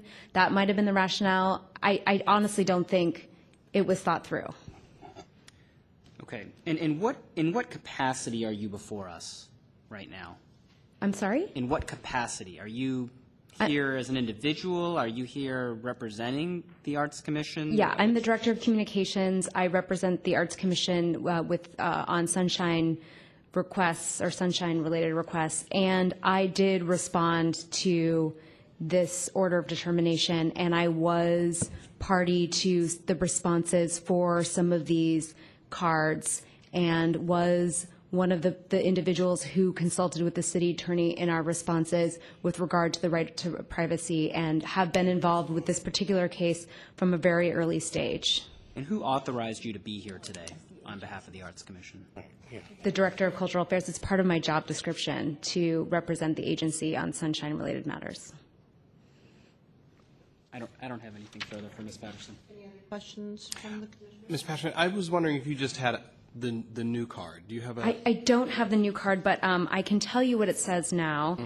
I did mention it sooner, but I think I was running out of time, so I might have rushed through it. Okay. It says now, you are not required to complete this card in order to make a public comment, and you may speak anonymously if you wish. And it does not have a line for address. So it's the name, subject matter, if you choose to. Essentially. Like the general ones that are there, subject Yeah, matter. And exactly. Then, I'm sorry, I did have one other question. So, Ms. Patterson, I have, in our packets at least, we have the email chain, and it shows on December 15th, 2011, at 3:48 p.m., an IDR was made, and the response was received Monday, December 19th, 2011. So then, do you dispute that this was untimely? No, I don't. Thank you. I mean, just to be clear, though, there were some things that didn't exist, so those weren't provided. Further questions of Ms. But just to be clear, they didn't exist. Was there a communication to say that they didn't exist? Yes, there was. But that communication was untimely. You would agree that was untimely? If we failed to respond within the 24-hour period at the end of business day the following day, then yes, it was untimely. Okay. One more question, Ms. Patterson. Have you been designated the custodian of public records for the Arts Commission? I don't have that official title, but let's just say that we get a lot of Sunshine requests, and they all kind of funnel through me, and I oversee responses and monitor a Sunshine request log that we have on file. But I do not, I am not the keeper of all the records. Each individual program keeps their own records and is responsible for drafting initial responses to Sunshine requests and for gathering records. But occasionally I will work in that capacity. We just share it. Is someone or multiple people, are there other people in the agency who have the designation custodian of public records? No. Or are you saying it is, and I don't want to presume that it needs to be granted. It may be that it is a fact, not an assignment, but I just wanted to ask if the agency has. No, we're a small agency, and there is no one with that title at our agency. And maybe in addition to another title, but I appreciate your answer. Right, Thank no. you. Mm-hmm. Thank you very much. Any further questions? Any public comment? I had a couple questions for Mr. Warfield, if that's okay. Yes. Mr. Warfield?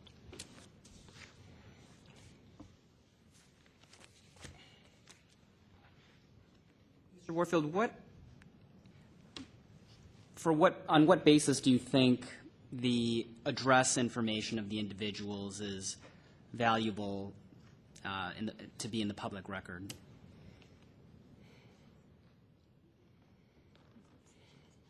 This whole matter was part of multiple violations against the Arts Commission and the Library Commission over their interest in the destruction of the Bernal Heights branch mural, a 30-year-old mural created by a community that had a considerable historic and artistic value, and which they were apparently intent on destroying.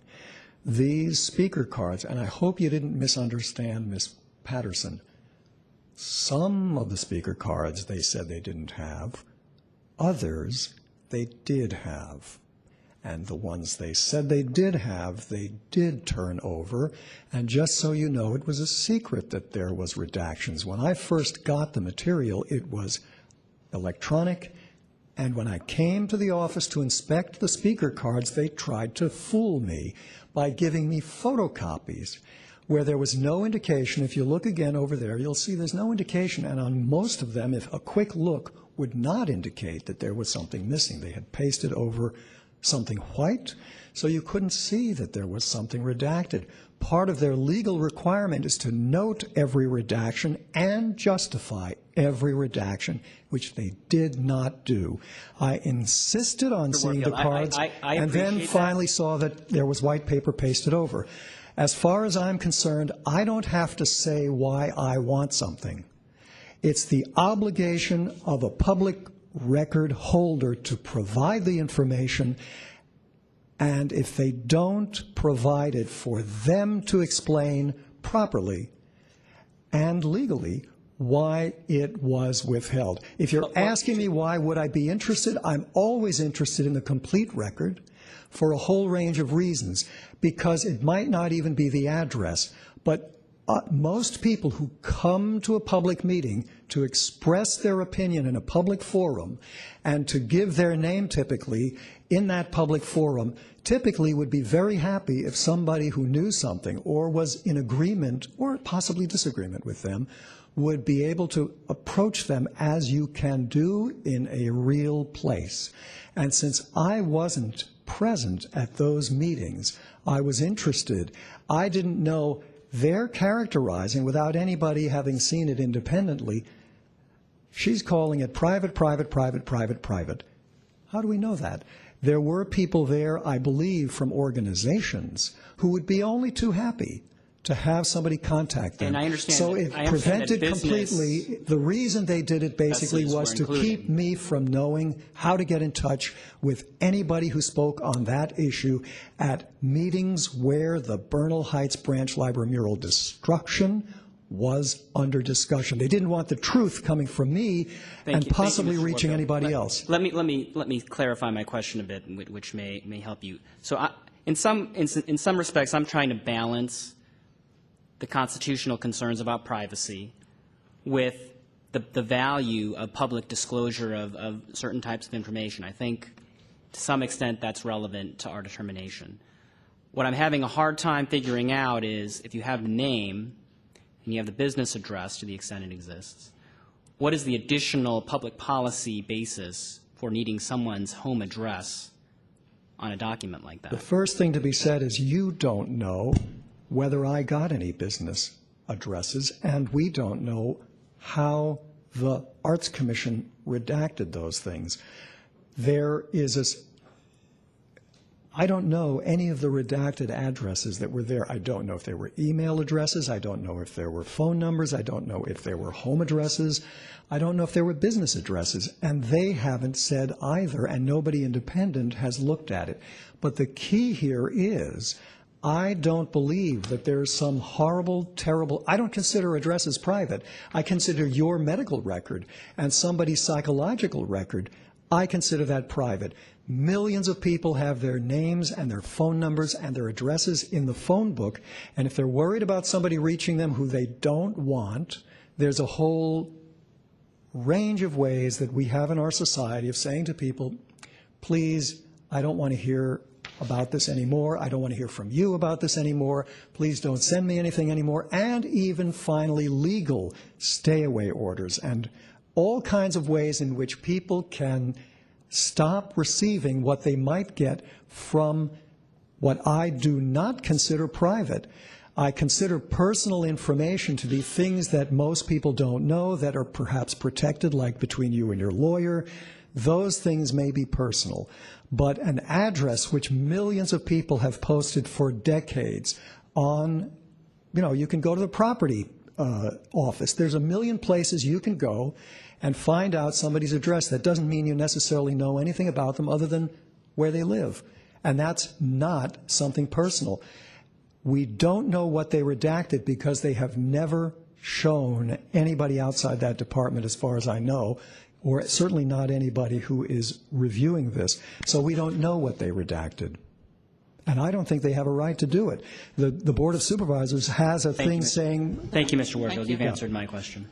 Any further questions or comments? Commissioner Andrews? I'm hearing, Mr. Warfield, what you're talking about, and there's an assumption, and the legal standing, I'll leave to the lawyers to really flesh out. But there's this kind of assumption that everybody works with goodwill, and either you'll agree with me or you'll politely disagree with me. But you could understand with some reasonable thought why there would be an exercise of caution for the not so polite individual who takes that address and something not so great happens with it. So it just seems like within reason of redacting those personal addresses that you are really protecting the privacy of a lot of folks and possibly even mitigating some kind of harm that may come to them. This is a particular issue that has two sides to it, that often can have a heated component to it. So I appreciate that you would want to find either advocates or on a particular issue, that the mural is what you're talking about, or to talk to the opposition about it. But I would be a little nervous that my address is out there and that anybody could ultimately have it and do whatever they wanted to it. First of all, the Sunshine Ordinance and the Public Records Act have very specific statements. In the case of the Public Records Act, going on for page after page, police officers, judges, psychological record, medical records, they're very specific about what may be redacted or must be redacted. The address of somebody, whether email or physical street address, is not one of those things. If you go to the property office, anybody owning property is listed there at their address. This is an argument of paranoia. If you want to worry about who might leap over the barrier here and go and strangle somebody or stab them to death, maybe you should have the room meeting here as a secret, because maybe if you publish room 400, somebody who wants harm to somebody on either side might come in here and do something bad. It's a paranoiac argument that has no end. You know, maybe I should wear a mask so that people won't recognize me on the street and either, you know, do something good or maybe do something bad. It's never ending. The law says what may be redacted, and the law does not say that this material can be redacted. And other bodies recognize that. For example, Board of Supervisors say, if you give this to us, it's a public record. And they do the same on their agenda so that people will know, if you send us a letter, don't include something that you don't want the public to see. Keep off your address or hand it in without an email address, whatever you want, but whatever you give us is a public record. And that's the law. Thank you, Mr. Warfield. I think you've explained your case. So the question before us is, in fact, then whether or not the San Francisco Arts Commission is in violation of Sunshine Ordinance 67.25A for failure to respond in a timely manner, for failure to keep withholding to a minimum by providing unredacted speaker cards, and for failure to justify withholding the redacted information. Any further comments from the Commission? Commissioner Studley. I'm struggling with this issue about who the respondent is, and now I'm confused. I recognize the gravity of the distinction, as Commissioner Herr pointed out, and tried to think about the consequences related to whether the agency typically is or should be represented by, whether it's capital C custodian or a small c, the person who is in effect the custodian of the records. So I don't think this is a situation, given the responsibility that in this agency goes along with being the director of communication. It's not, you know, a stray junior employee who showed up yesterday,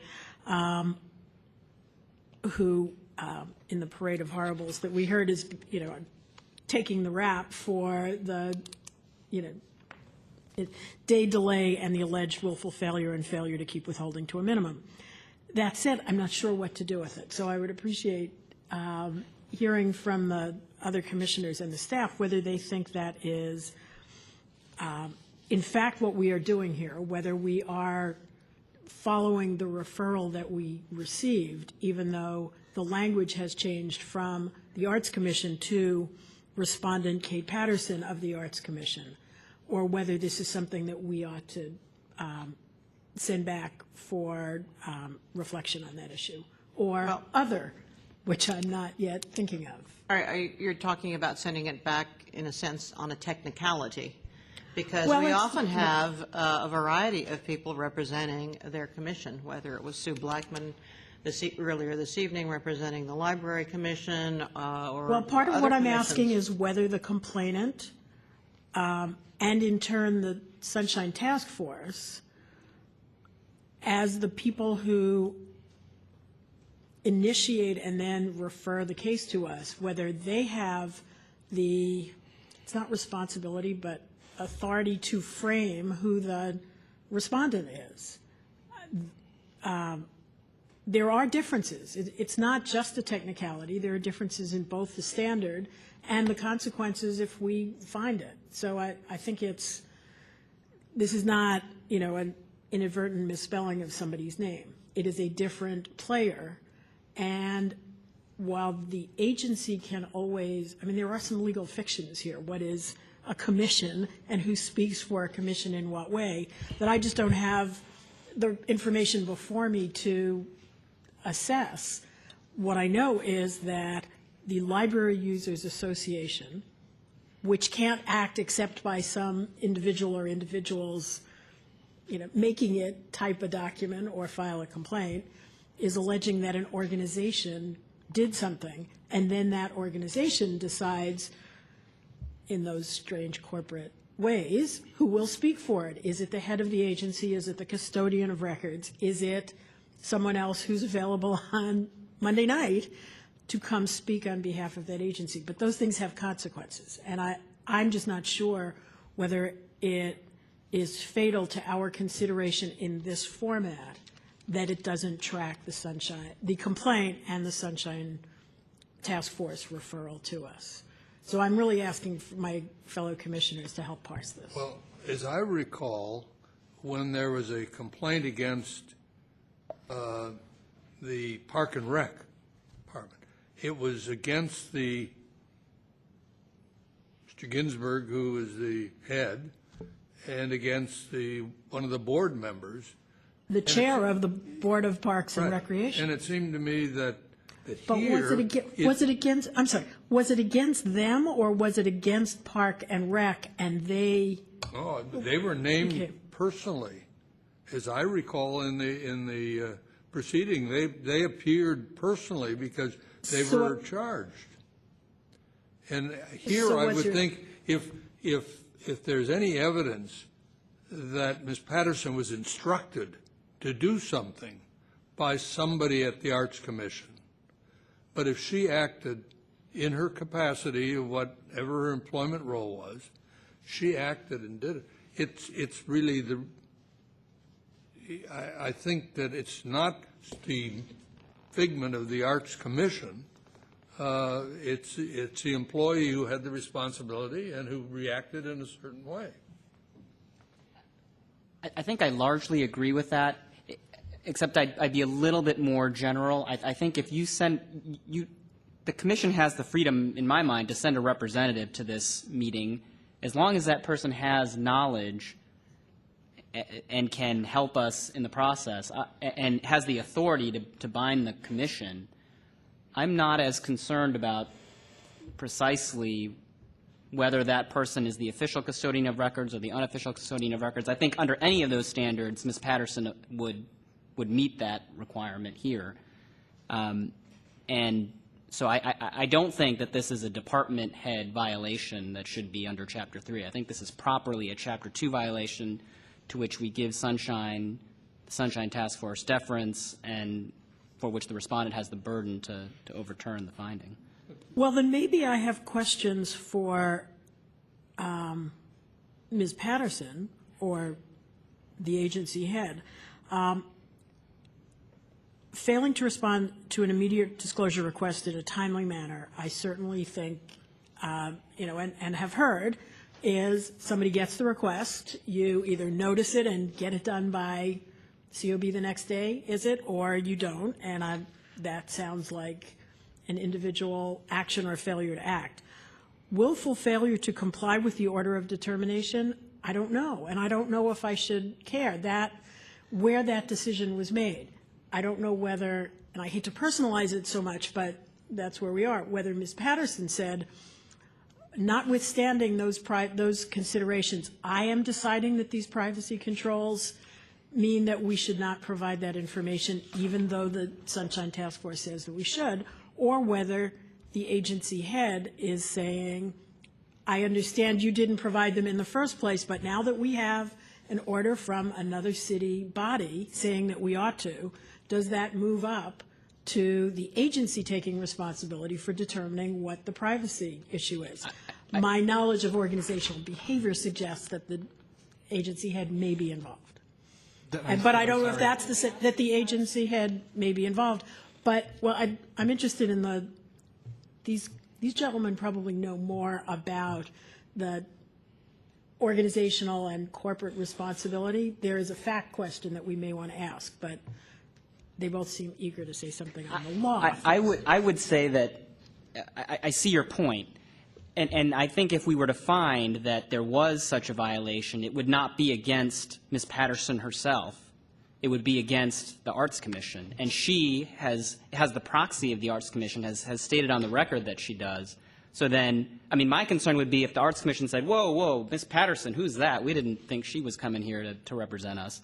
But clearly she is here to represent them. And so we would be binding the Arts Commission, not her personally. Except that doesn't seem to be the words that are in front of us. Or the respondent is listed as Ms. Patterson, violated the ordinance in these 3 ways. I hear her say, you're right, I violated, I missed the deadline, that's my bad. That's one piece of it. I think as to well, I was looking at our memo, but I'll go back to the Sunshine referrals. This is the difference between the March 7th referral from the Sunshine Task Force. Am I right that March and not the previous April is the controlling one?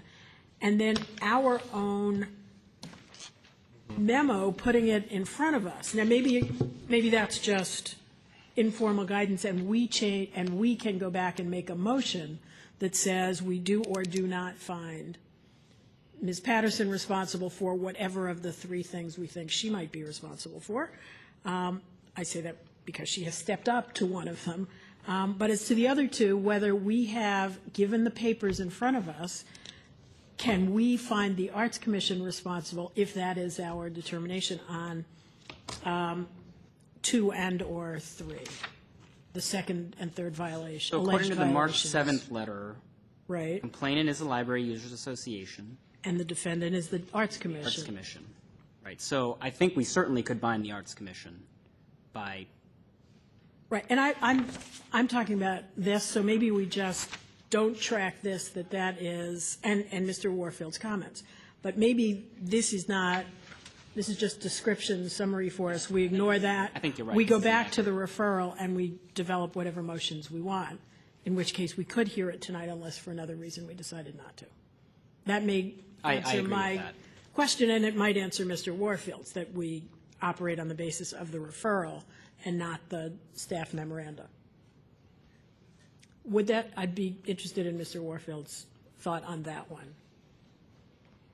If we return back to the referral as a complaint by the Library Users Association against the Arts Commission, is that what you were urging us to do as the better procedural stance? Yes, but that would require you to use a different portion of your rules. And I did forget, Commissioner Herr, that under Section 3, not only would you be much more able to recognize who is the responsible party, namely the Arts Commission head, but there's also a provision for staff investigation, which is not the case for a Chapter 2 proceeding. So there's a whole different procedure that you have with respect to these matters. The other thing is I would like the record to be clear. I think that Mr. St. Croix's memo completely confuses matters, and then the agenda packet makes it look as though everything was kosher when it was not. You have talked about, gee, is it Kate Patterson and so on and so forth. I mean, look at the emails. I was writing on behalf of Library Users Association, to whom? The Secretary of the Arts Commission. Why is poor Miss Patterson, according to Mr. St. Croix, the respondent of my complaint? Read my complaint in here. It says Arts Commission. So the whole thing is skewed, and you're being distracted by a whole bunch of questions in the midst of also substantive questions, because Mr. St. Croix has framed it as one individual against another individual, And that's just wrong on every level, including, as I said, your own staff doing research and presumably some, I don't know what you call it, some efforts. So I think that this whole hearing is tainted by that whole mess and needs to be properly done. Yes.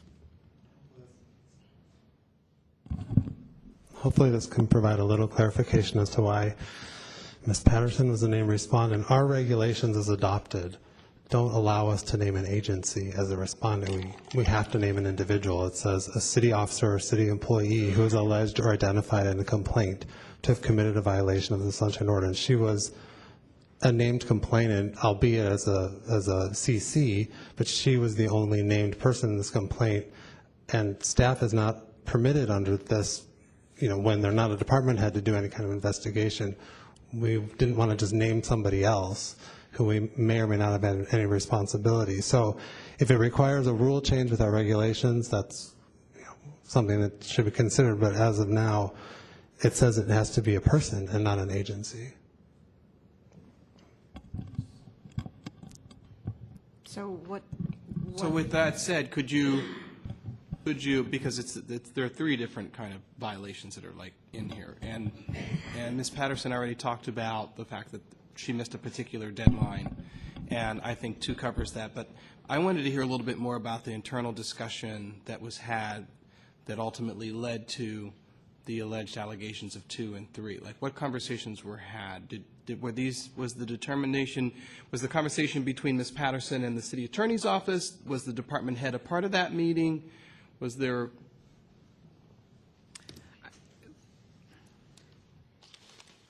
Thank you for allowing me to clarify that. I'll first want to clarify that the failure to meet the IDR was a failure on the part of our commission secretary, who gathered those materials for Mr. Warfield, and she did so in consultation with myself, the director of the public art program, and the director at the time, J.D. Beltran. So the conversations were basically, we all looked at each other and decided to consult the city attorney for guidance on what to do with the private information. I would say that the deciding factor was the advice of the city attorney on what to do with that private information, rather than it being a decision made by the director specifically, or the director of the public art program specifically. We just acted on the advice of the city attorney. And so I did fail to respond to the order of determination in a timely fashion. So that is mea culpa. And so does that elucidate, does that answer your question? To what degree did the commission head know about it throughout the process? Were you reporting on a basis of where you were with it? Yeah, I mean, it wasn't that complex. I think that there were some emails that went back and forth about, what to do. I think there was a request made by the director, if I recall correctly, and I believe actually Mr. Warfield has the emails, to get advice from the city attorney. I did so, and the advice was to redact the private information. So in the CC, it would seem that you would just put somebody has to be ultimately in control. So in every CC, you should put the department head or the commission head, I would think, because they were knowledgeable of the activity that was happening, the engagement that you were having with the city attorneys. Yes. And then there's one other thing. Staff is not agreeing with that. You're shaking your head. Sorry, and the CC, that's coming from we're not naming these people. We're getting that from the task force. So the order of determination CCs Peter Warfield and Kate Patterson. The referral CCs them. That's where we're getting the information from, directly from their referral. So we're not at liberty to just name the agency as the complainant or respondent. That's what I'm saying. Yeah. It was their responsibility in some kind of way throughout that investigation, the task force, to figure out that aspect of it, in which case the CC would be a commission head or department head.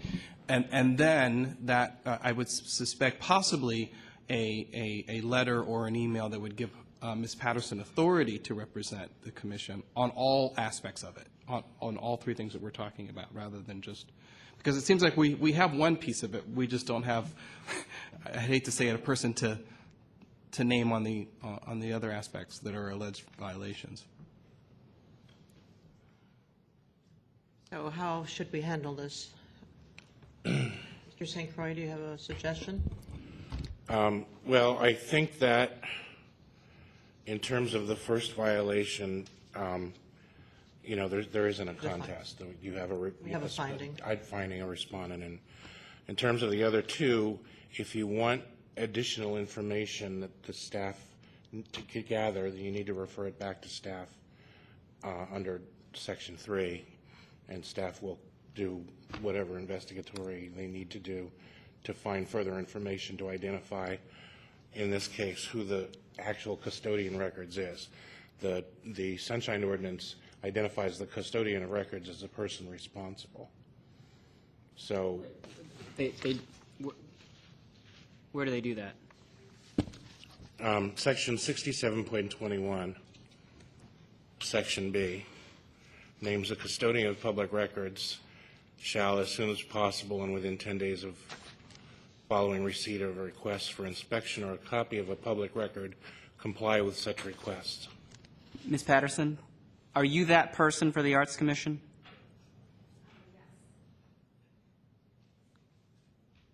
Sorry. Just repeat the question, please. Are you the custodian of records for the Arts Commission?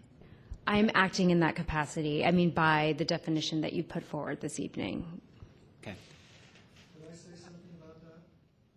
I mean, if that's the case, and you know, I leave it to the chair as to how much more comment to take on it, but it seems like we have the right person here to make a determination on these matters.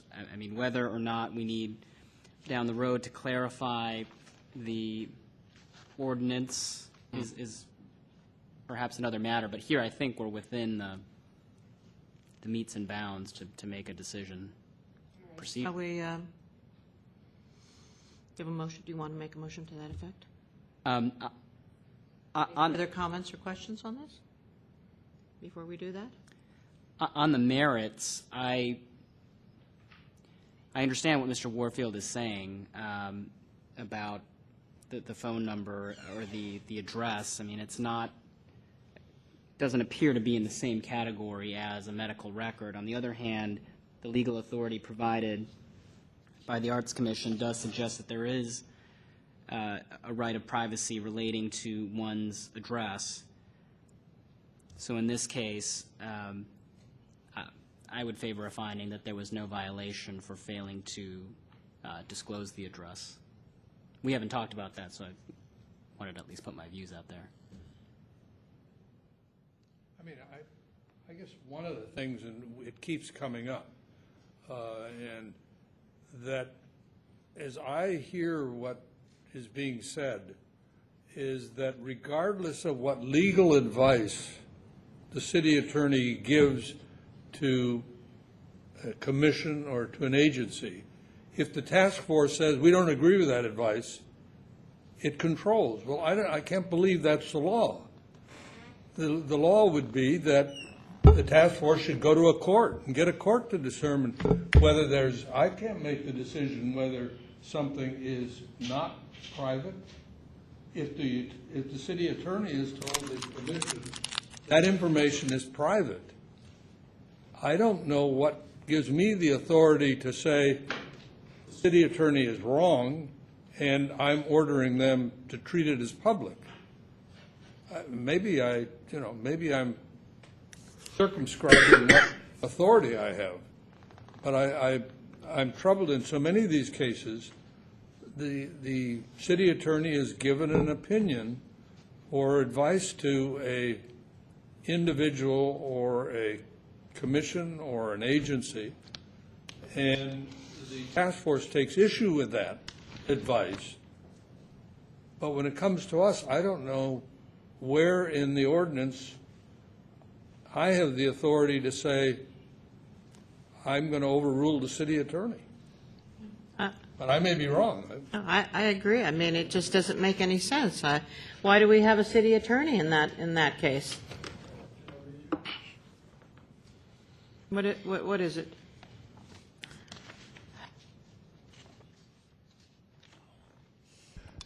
Peter Warfield. Section 67.21E for Edward says, if the custodian refuses, fails to comply, or incompletely complies with a request described in B above, or if a petition is denied or not acted on by the supervisor of public record, which is the city attorney, the person making the request, that would be me, may petition the Sunshine Task Force for a determination whether the record requested is public.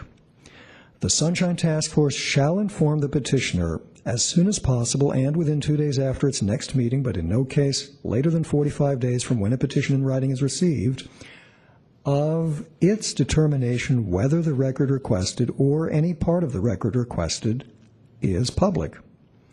Where requested by the petition and where otherwise desirable, this determination shall be in writing. Upon the determination that the record is public, the Sunshine Task Force shall immediately order the custodian of the public record to comply with the person's request.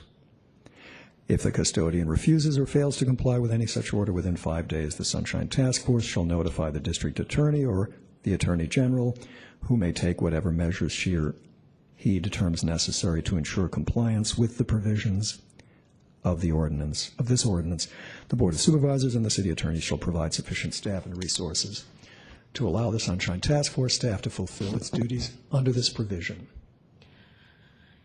It talks about where requested by petition there can be a public hearing. Thank you. But this is where it says the task force makes a determination and makes an order. Thank you. Commissioner Studley. The reading refers to a determination about whether a document or information is public. That requires a legal determination. The legal determination, as I understand it, is required by the city attorney, by city charter, has the responsibility for helping make a legal determination about whether it's public. And that's not the task force's determination. If it is public, the task force has the responsibility to help carry out its responsibility in the process to have it brought forward, made public. But I think it's a legal determination whether it is public in interpreting the rules about what is exempt and what is public. I think, at least for me, that may be where the answer comes in about this very tense and complicated understanding about what's the responsibility of the city attorney and the elected charter-defined responsibility of the city attorney and the legal responsibilities of the task force.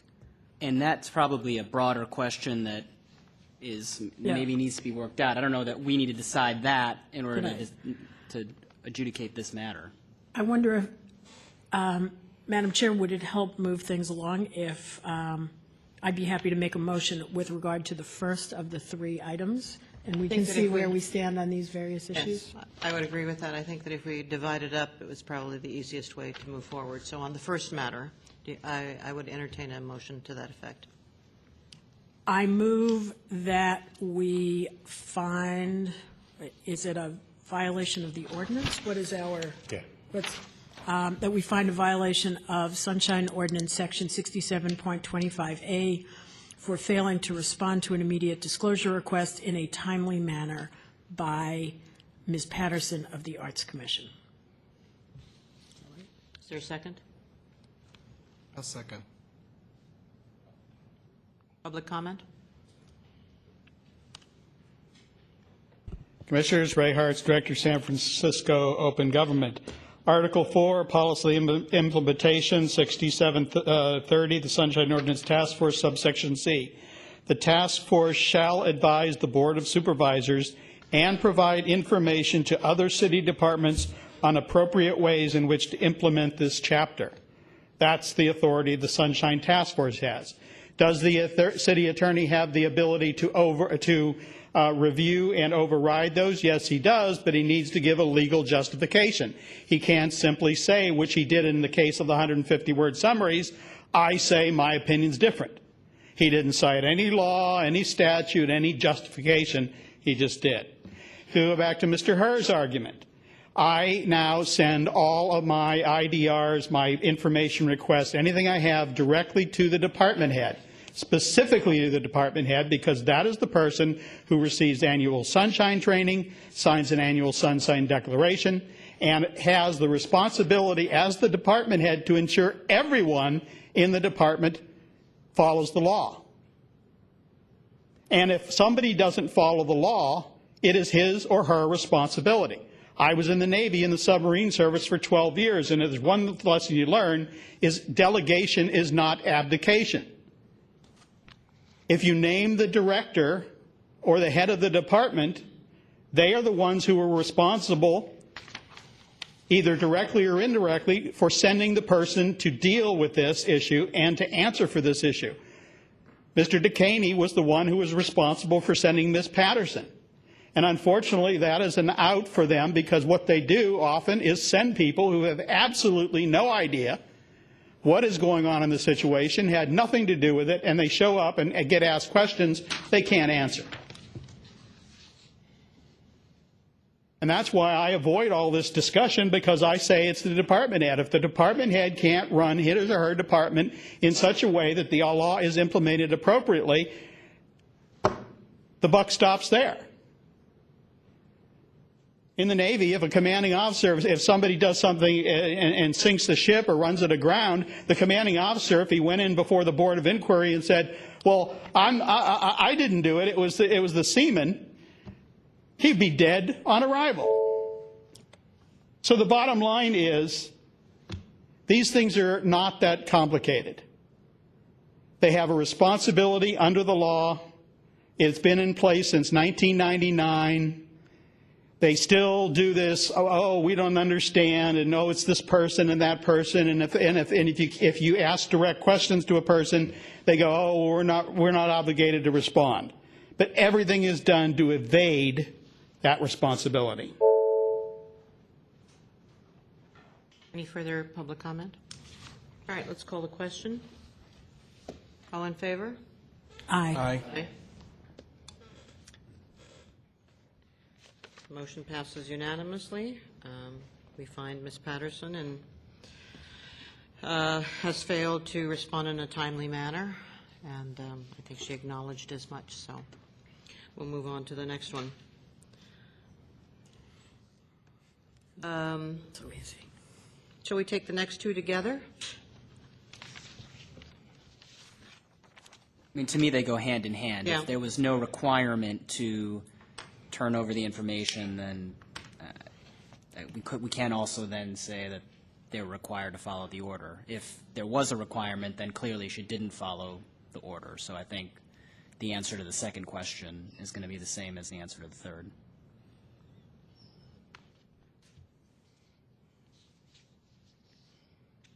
How are you phrasing the second and third questions?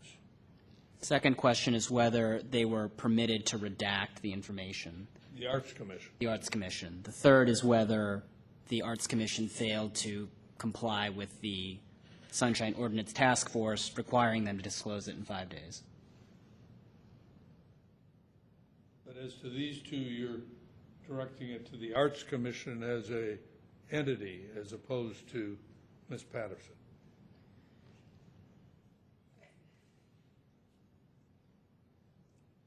I think I recognize that it's complicated because of what the regulations say. I mean, I think we intended that the Arts Commission failed to comply with something. It would be the Arts Commission who would ultimately be. If that's what the Sunshine Task Force intended, is to be directed at the Arts Commission, Right. Not at some employee of the Arts Commission. Right. Yeah. Okay. And I think in this case, it sounds like Ms. Patterson had the authority and the ability to comply with both the second and third matters. So in any event, I think she would be the right person, but I don't know that we need to. Right, and that it was she who consulted with the city attorney and got a view from the city attorney that these. And also the commission secretary That involved in that conversation. that this information should not be provided. It's not that they didn't have to be provided, but that they should not be provided, is our understanding. And it was the department head that agreed to that? So that, I know that the conversation was had between Ms. Patterson and the secretary and the city attorney. And then at some point, there was a conversation with the department head that said, I've consulted with the city attorney. This is the determination. We just need your sign off, your approval, make you aware of it. Because there was an opportunity for him to say, yeah, but. Ms. Patterson? So just to clarify again, the department head deferred to the city attorney and asked me to ask there was multiple conversations. The consensus was that between the director of public art, the commission secretary, and the director, that we should all consult with the city attorney, which I did, and we deferred to that advice. Before you leave, and the information that was redacted consisted of what general categories? Personal addresses and also personal email addresses. Business addresses that were obviously business addresses, like the director of SOMARTS provided a comment card and included the address of SOMARTS, which is a cultural center. That was retained. Now, after you provided the redacted cards, and then the Sunshine Task Force took issue with the fact that you redacted information. Well, before we get to that, did you advise the Sunshine Task Force or anyone before you provided the information that you had in fact redacted information? Yes, that is standard practice. Every time we do make a redaction, we cite the California Constitution. How did you give that advice to whom? I gave it to Mr. Warfield. Now, what he has an issue with is that I didn't itemize the redactions and provide rationale for each redaction. So my rationale was presented in a general fashion. And then after the task force held its hearing and came to the conclusion that you were wrong, did you consult again with the city attorney? Yes, I did. And I consulted because I was then required to respond to the order of determination. I did it late, but I did consult again to double check that we acted appropriately and was advised with the same advice, essentially.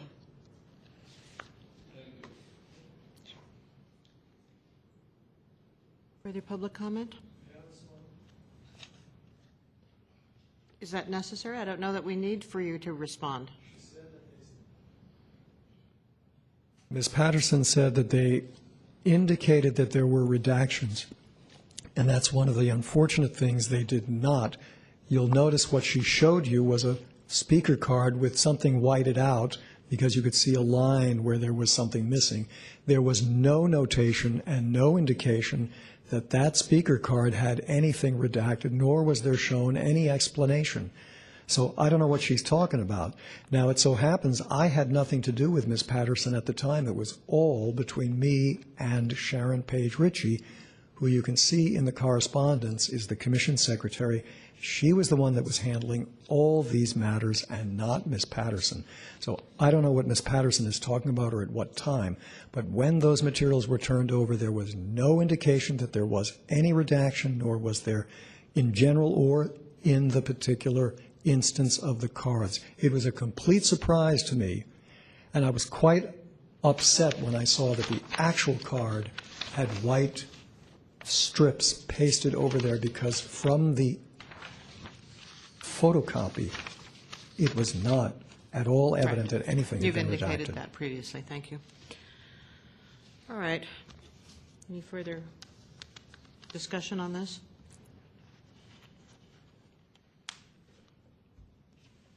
Do I hear a Could motion? you give me just Jane? 1 second? Steph? No, not a moment. I just want to read, I'm just reading some of the documents.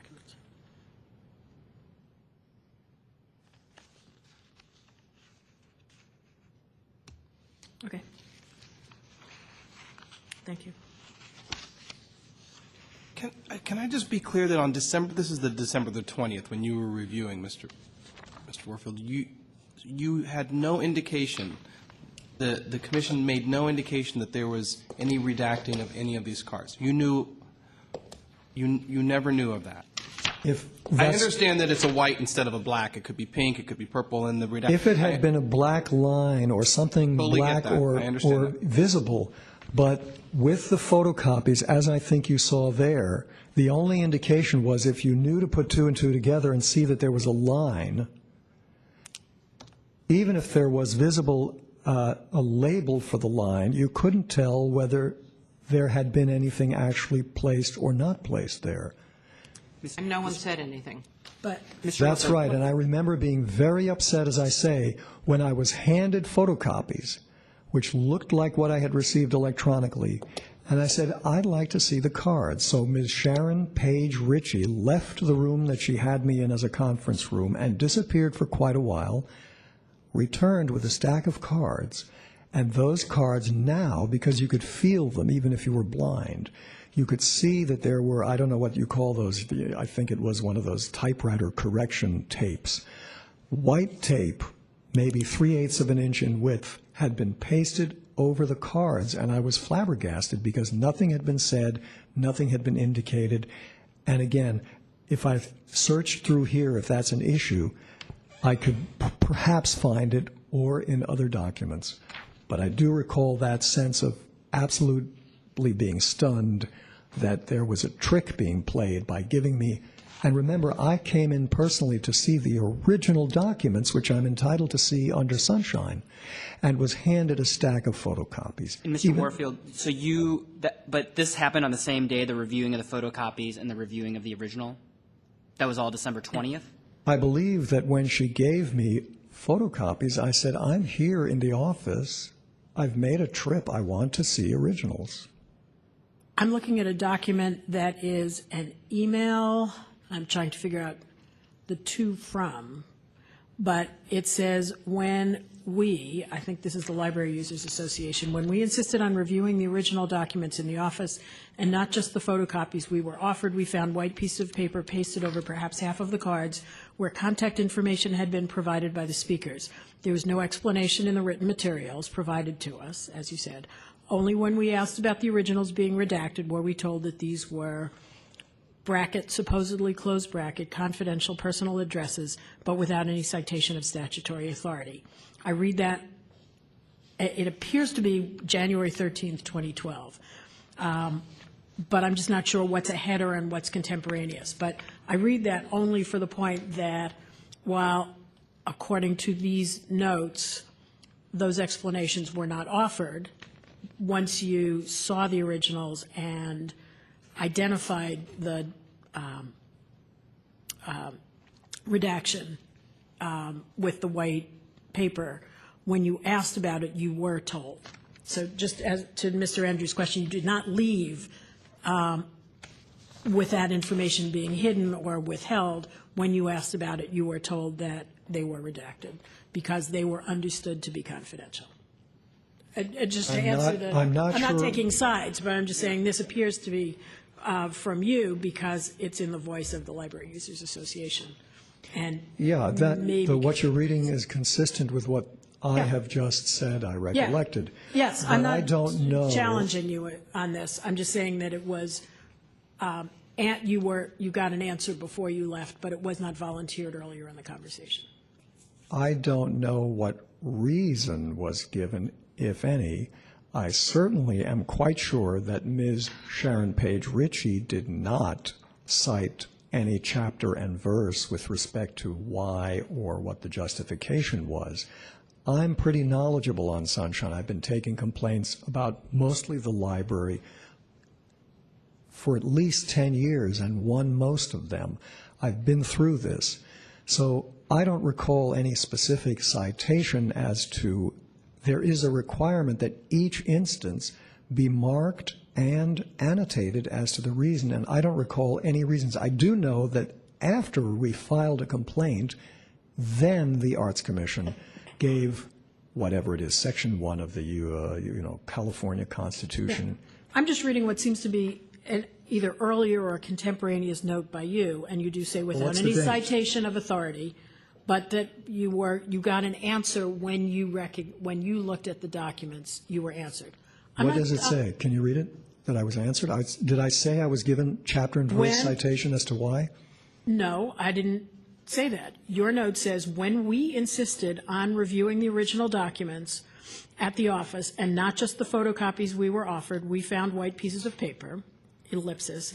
There was no explanation in the written material provided to us. That's, this is completely consistent with what you said. I'm just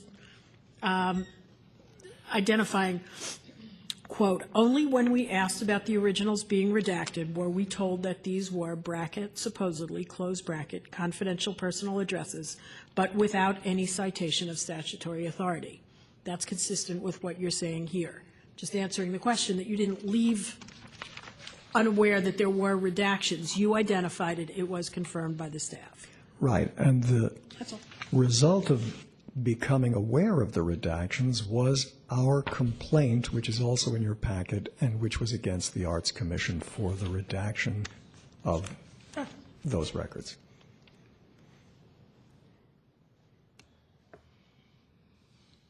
Any further discussion on this? Any questions? I think we all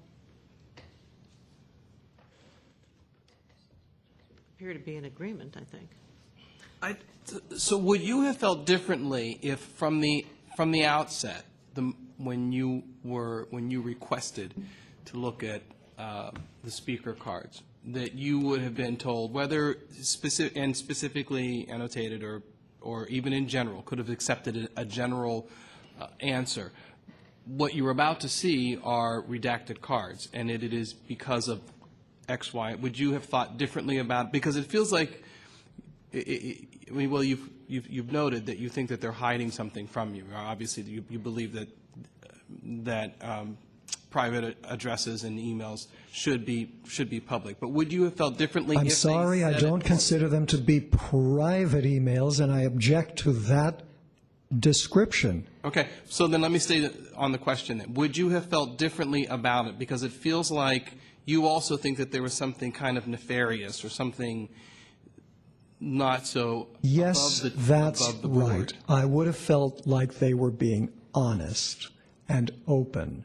Would that have allowed you to accept the fact that they did redact them? No, it would have reduced the charge, if you like. It would have reduced it so that I wouldn't have had any kind of objection on the basis of there is a section that of Sunshine that requires that any redactions be marked and provided with a specific citation as to why they were redacted. And that, I believe, again, it's been a year and a half since we filed. It's been more than a year since the order of determination. It's been more than 2 months since your last meeting was canceled when I went through all this stuff to prepare. And by the way, I wasn't given any explanation about what happened except there was a lack of a quorum. So I haven't gone through it yet again, but certainly the separate requirement to annotate and to specify, that would have been one less complaint. And yes, the Arts Commission has throughout this whole process been in a whole range of ways which really isn't directly relevant here, but they've been contemptuous of the public, they have hidden stuff from the public. We have gained multiple violations for all kinds of violations of Sunshine that haven't come before you. So yes, to go there and to be given a photocopy with no indication of redactions, we would have been less distressed, yes. I think that Mr. Andrews has brought up an important issue, and I appreciate Mr. Warfield's response. It appears that the actual referral, the March 7th, 2013 Sunshine Ordinance Task Force letter to us, refers to the failure to respond timely, which we've addressed, the failure to keep withholding to a minimum by providing unredacted speaker cards, which was the second issue that I think that's consistent with the memo. But their third issue is failure to justify withholding the redacted information, which I think is the issue that Mr. Andrews has just pinpointed.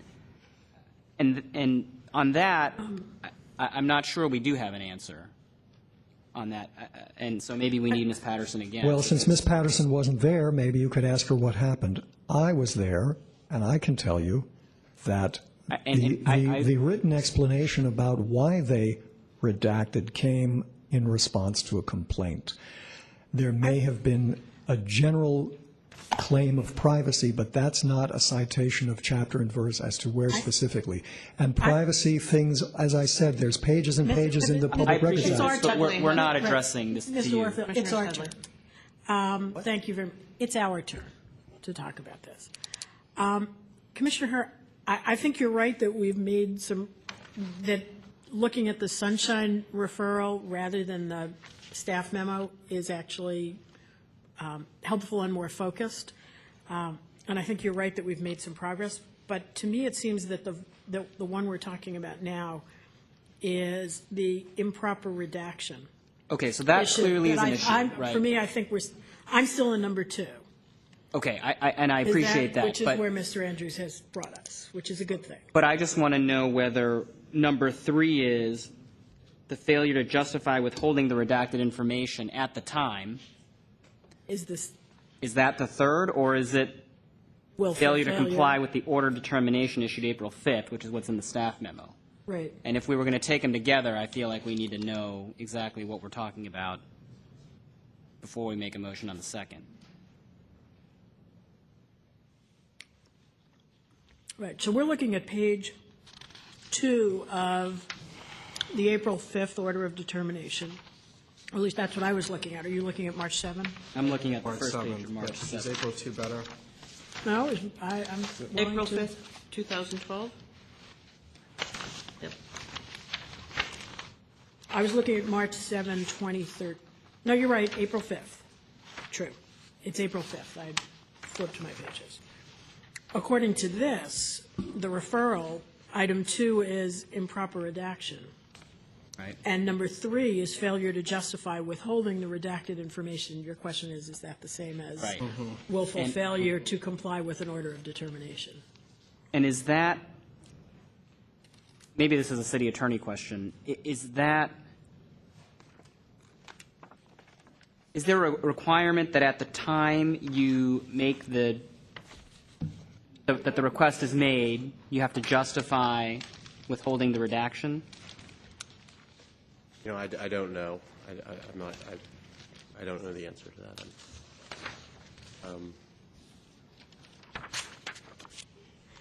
I am tempted to make a motion on number 2, 6726, about improper redaction, and then ask staff to look at, these aren't even, the third items are not even under the same section of the task force.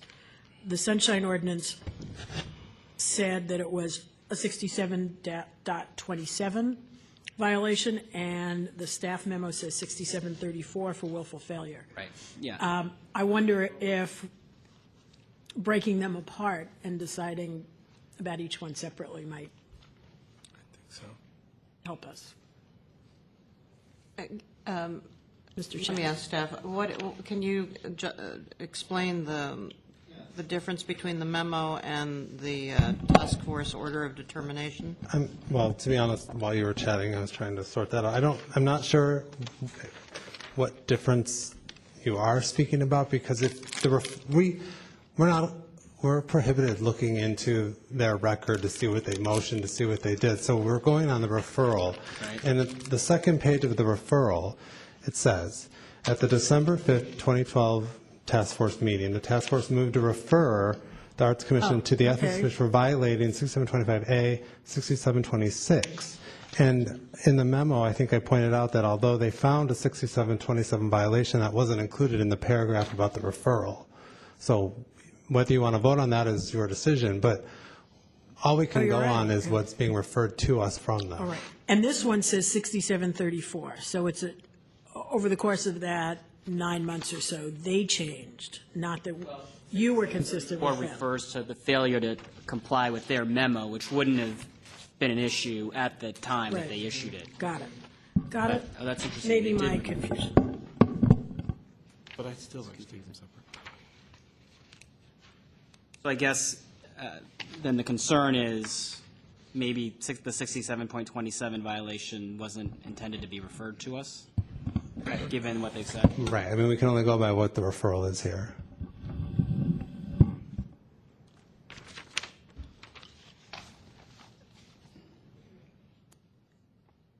Ms. Patterson, while we have you here, is it possible for me to ask one other question, Madam Chair? Of course. A lot of exercise for both you and Mr. Warfield today. So do you disagree with Mr. Warfield's account about what happened on December 20th? Okay. So I have Ms. Sharon Page Ritchie's response to Mr. Warfield indicating that we have prepared speaker cards for him to pick up.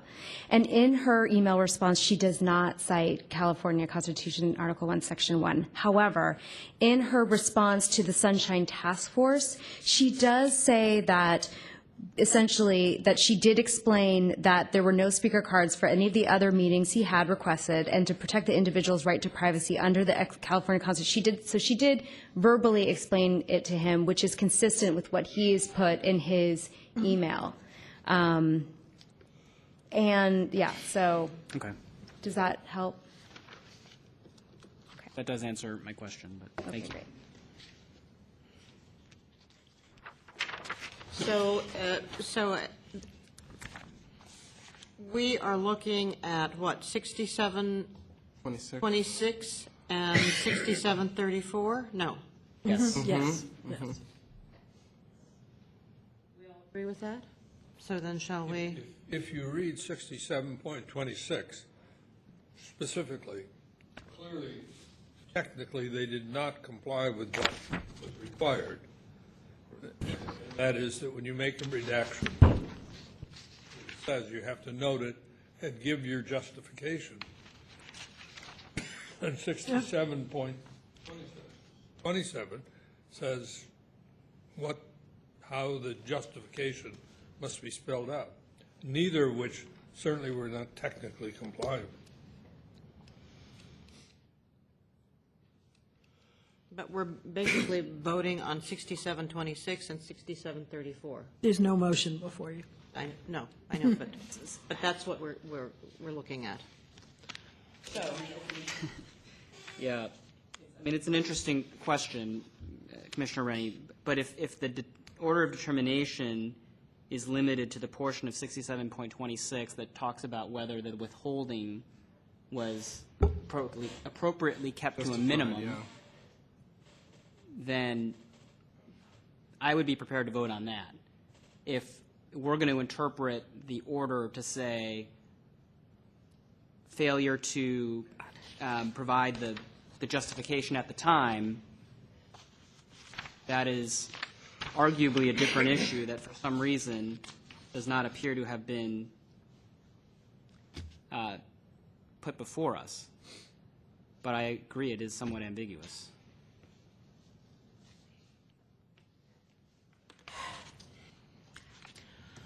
Could you tell me specifically what you're looking at in the order of determination? Is it April 5th, page 2, under decision and order of determination? It seems to me that this at 67.26 for failure to keep withholding to a minimum by improperly redacting. Right. By improperly redacting the information from the speaker cards. So my problem there is I would have no trouble finding a violation for improperly redacting the information in terms of the presentation, as Commissioner Rennie said. But whether it was related to a minimum seems to be a separate question. That's a question answered by whether this information was private or not. What I think they didn't do under 6726 is say we've redacted here, see Constitution, here, whatever. They didn't say anything about the redaction or the basis for it when they provided those documents. But that's only half of the sentence from the task force. We don't know, without reaching the question of what information they were entitled to treat as private and therefore withhold, whether they anything about a minimum or an appropriate level of redaction, there is a violation for how they inform them about the redaction. So I don't know whether we have to take these as though they're pleadings, and they have to nail it and get it right, or whether we can find a violation where we see a violation. To me, this is a hybrid of two pieces, one of which is true, one of which is separate, is a different question. Am I It's interesting. overly I didn't complicated? see ambiguity there, but maybe there is. Well, it's like failure to keep withholding to a minimum by improperly redacting seems like two, you know. Right, but to me, the improper redaction is redacting too much, not that you didn't notify them. But maybe that's I what think was those are meant. two It's hard separate to- questions. Yes, You know, it's the hard right to- amount and whether it was noticed properly. Right. But I don't know what Because we I do with get- this as a pleading. Yeah, because if it were noticed properly and it was right about, all we would be talking about is the amount that was redacted, in which case, when we were talking about the city attorney making a determination on it, it seems that he was pretty clear. I guess one of the problems I have is that it seems to me that part of the mission or obligation of this commission is a certain amount of education. And if, in fact, the Arts Commission didn't follow what 67.26 provides, it seems to me that we have an obligation to say they didn't. Now, what the consequences are, I don't know, but it certainly serves as a reminder to these other agencies and commissions that if they're going to redact material, they've got to comply with what 67.26. What I don't want is and especially if this is what we mean, I don't want it to seem like we're saying phone numbers, email addresses, personal addresses cannot be redacted. Separate question. Right. So whatever our motion is, I think we need to be clear about, because if we just said it was a failure to comply with 6726. That's right. No. You ultimately could have done the right thing but done it the wrong way. Do you want to try a motion? You were starting, so I'll defer. Well, I'll try, but I could use help. The commission finds a violation of 67.26 by the, custodian of records, Ms. Patterson, or the Arts Commission, that's a bracket to be completed, for improperly redacting, or by failing to properly identify the redactions in the responsive documents. Period. You could have information that is, just speaking to the motion, you could have information that's completely proper to withhold and just redacted properly. You could have information that's completely proper to withhold and not tell anybody that you've done it. This is only going to the process of the redaction identification and notice to the requester.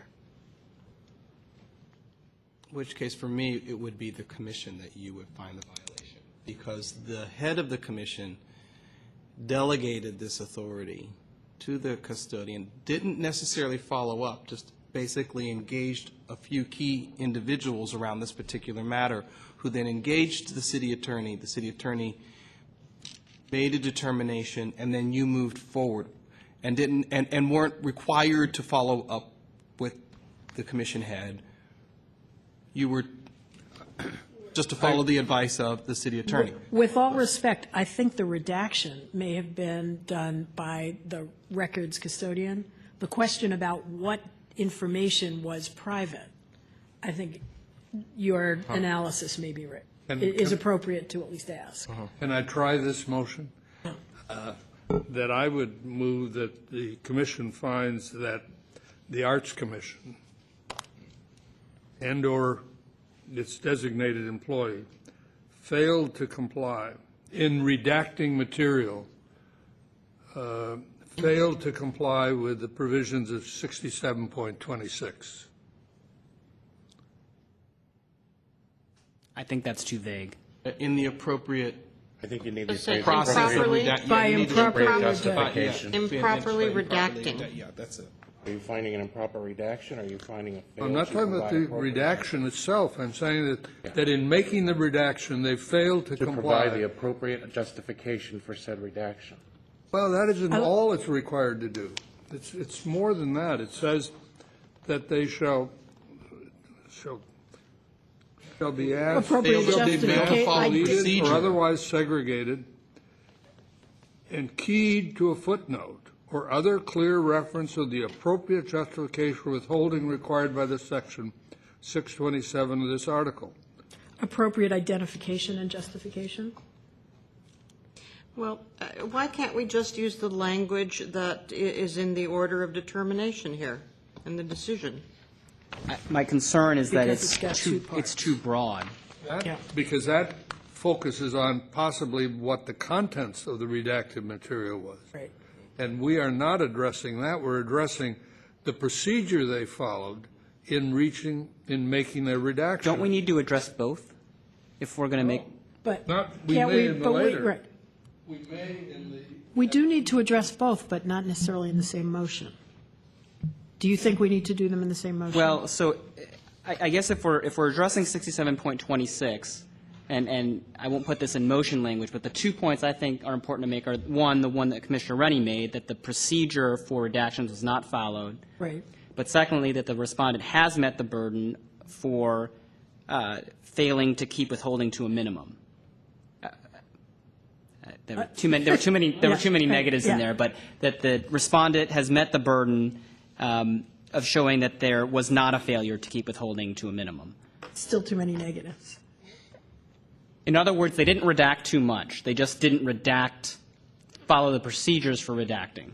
They didn't describe the redaction properly, but they didn't redact more than they should have. Yes. They didn't disclose the redactions to begin with. The redactions were two parts. One, were the redactions okay or not? And second, did they do them properly? Right. So is it better to do them in two separate motions as to those two pieces, or one motion? Maybe That's two is better, given how confusing it is. I guess as I read the Sunshine Ordinance, 67.26 only deals with redaction. It doesn't deal with whether or not the redactions are appropriate. That's got nothing to do with 67.26. 67.27 is the one that focuses on whether the redaction was proper. All right? So that I'm not sure we have a basis for saying whether the redaction was proper. Because legal memo, we have the city attorney saying, yeah, you can redact it. We have the Sunshine Task Force saying, we don't think it's appropriate. Mr. Warfield saying somebody's address is not private information. It may or may not be. It depends upon the individuals involved. But the point is, it seems to me that they clearly didn't follow 67.26 in making their redactions. They didn't follow the procedure in doing it. Well, then I would suggest that we do two separate motions then. You had a motion. But Commissioner Rennie, how can you say that 67.26 doesn't apply to what you can, whether you've withheld too much or not? No record shall be withheld in its entirety unless all information contained in it is exempt from disclosure under express provisions of the PRA. Right. So if you disclose, if you fail, if you redact too much, haven't you violated 67.26? Yes. Or even if you redact anything. Didn't you say all information? But I'm not prepared to make a decision whether they redacted too much. But I am prepared to make a decision that they didn't comply with the procedure for redacting, period. And you're not prepared to make a decision about whether they redacted too much because you think that's outside of our... Well, one is I haven't seen what they redacted. So how can I make a determination whether what they redacted was confidential? In other words, if you're asking a court to determine whether the redaction was property, the judge would look at the card and say, hey, that shouldn't have been redacted. But I don't know what they redacted. I'm willing to take that what they redacted were addresses. I don't think that's in address, mailing or street or email addresses. What I feel I don't have is it our responsibility to make a legal determination and get a legal memo from the city attorney on the substance, or to say they were entitled to rely on the city attorney's opinion that these were private pieces of private information that did not need to be disclosed, and that may be the end of the subject.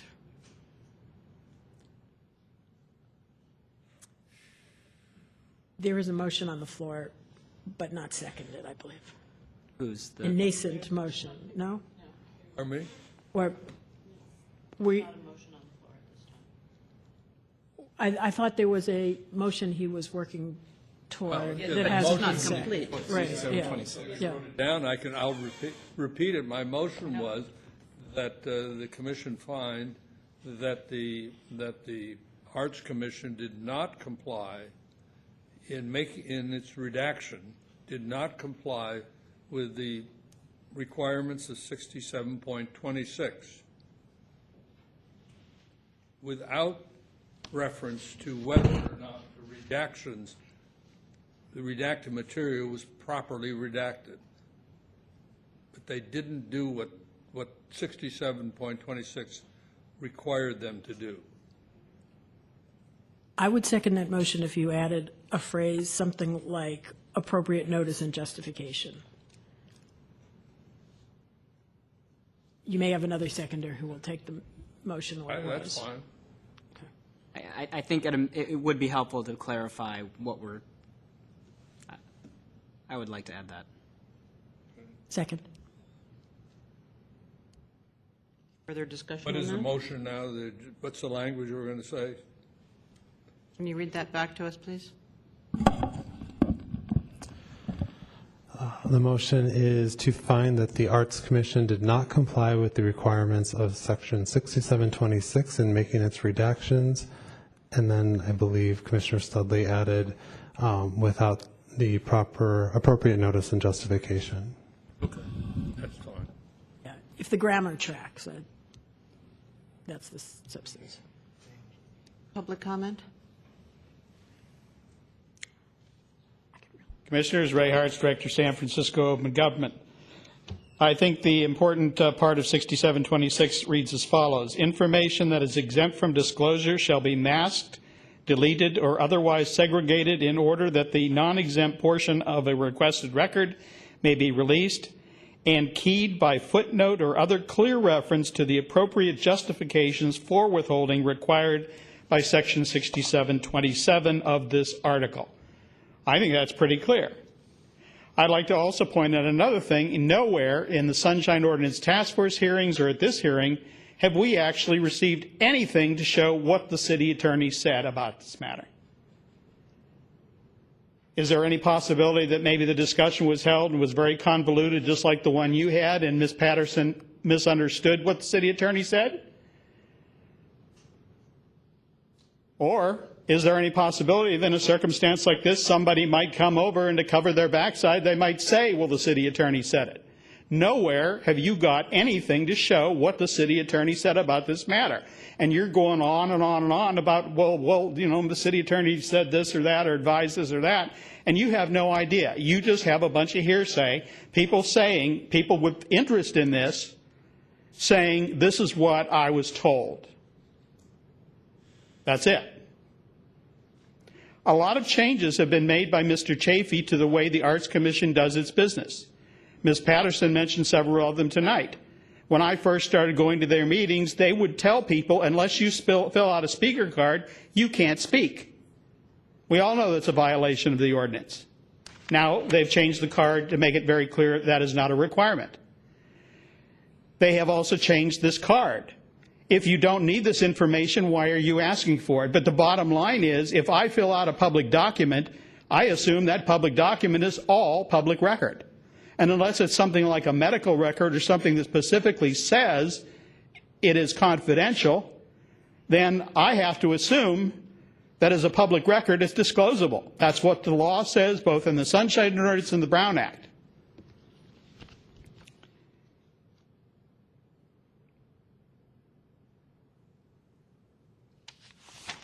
And lastly, I find it ludicrous that the city attorney gives advice like this, and again, as I said, without any substance, without any written documentation, anything from a city attorney saying this is the law, when the very first claim I filed in the Sunshine Ordinance Task Force against the city attorney, I requested confidentiality, and he wrote a letter back to several people listing my name and saying it's ridiculous to consider Mr. Hart's should be confidential because everybody knows who filed the complaint. So if he respects confidentiality, why didn't he respect mine? Okay, any further public comment? Call the question. All in favor? Aye. Passes unanimously. And if you'd like to hear it one more time, I'll let you read it back to us. We have found the following.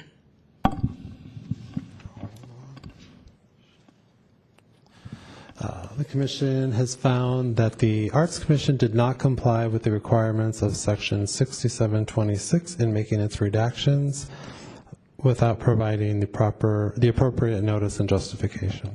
Thank you. So now, is there a third part? There may be, and there may not be support for this on the Commission, but I do think it's important to also say that Respondent has met their burden pursuant to 67.26 of establishing that the information that was redacted was appropriately kept to a minimum. And the reason I think that's important is because that, I think, is arguably what's been put before us, and I do have some concern about not addressing it if it was put before us, and I'm prepared to vote on that. And in addition to Commissioner Rennie's point, that the burden is on the Respondent. If we don't make a decision on it, then the Sunshine Ordinance Task Force's decision, I think, controls, because it's the Respondent's burden here. And based on their memo, based on the testimony, I think they have met their burden. Other comment? Well, I'm not sure whether the third question doesn't relate to 67.27, which in a sense is what Mr. Hart's point was, that the thing that's required, if you're relying on some basis for redaction, you have to provide a written statement as to what the basis of that redaction is for. That was never done. Now, that may be encompassed in the motion that we made in the earlier, saying they didn't file notice, but we only referred to 67.26, which isn't the section that deals with what you have to supply to the public to justify the redactions. I agree that 67.27 discusses in more detail the types of things that can be withheld, but 67.26 does say that no record shall be withheld from disclosure unless all information contained is exempt. And if there was a decision by the task force that wasn't met because withholding was not kept to a minimum, I think we're required to address that issue. I think we're required to address it unless there's another source of information that we need. We're required to address it. Do we have the information we need to address it now? That's what I'm uncertain about. What source of information would that be? Well, I'm trying to parse it. Was the redaction okay or kept to an appropriate minimum because they relied on the city attorney? Or do we need to know what the city attorney view is on this to make the determination ourselves? So I guess I could see it one of two ways. I mean, let's just say that, for sake of argument, that we could make the decision independently. Then I think it'd be helpful to know where we stand on that. If the answer is the same, then it's not particularly relevant for this discussion whether we're doing it just because the city attorney says to do it or whether we're doing it because we're independently assessing it. Mr. St. Croix, you look troubled, but that's probably how you look often when I say things. I think your first assessment was right. I think that the prior motion that was adopted spoke to the fact that the redactions should have included information on the justification and didn't. That doesn't mean the redactions themselves were improper. So I think you've already found that they should have followed 67.27 and didn't. And that you're leaving up, your intent of your discussion was that the redactions themselves were not improper. At least that's what it seemed to be the consensus. Well, so that's why I wanted to make the motion that, and I think we're you're finding. correct in doing okay. that.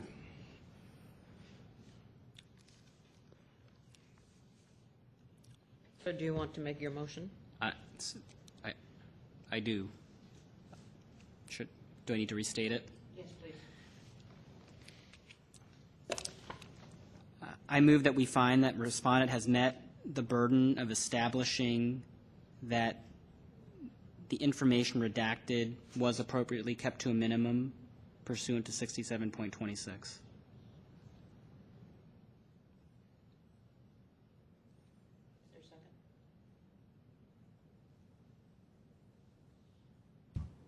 Yes.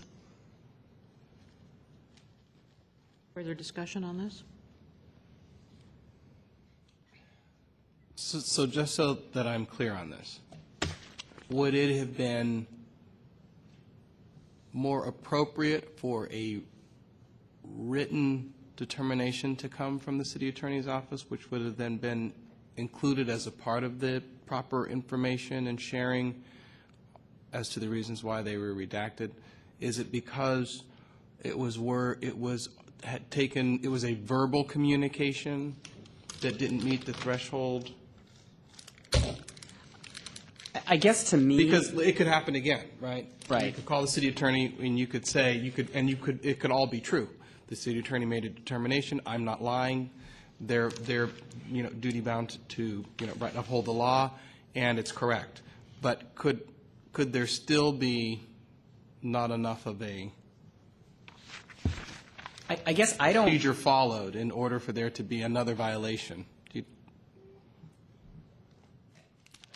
I see what you're saying, and I think maybe Commissioner Rennie and I have different views as to whether the city attorney has the so-called last word here.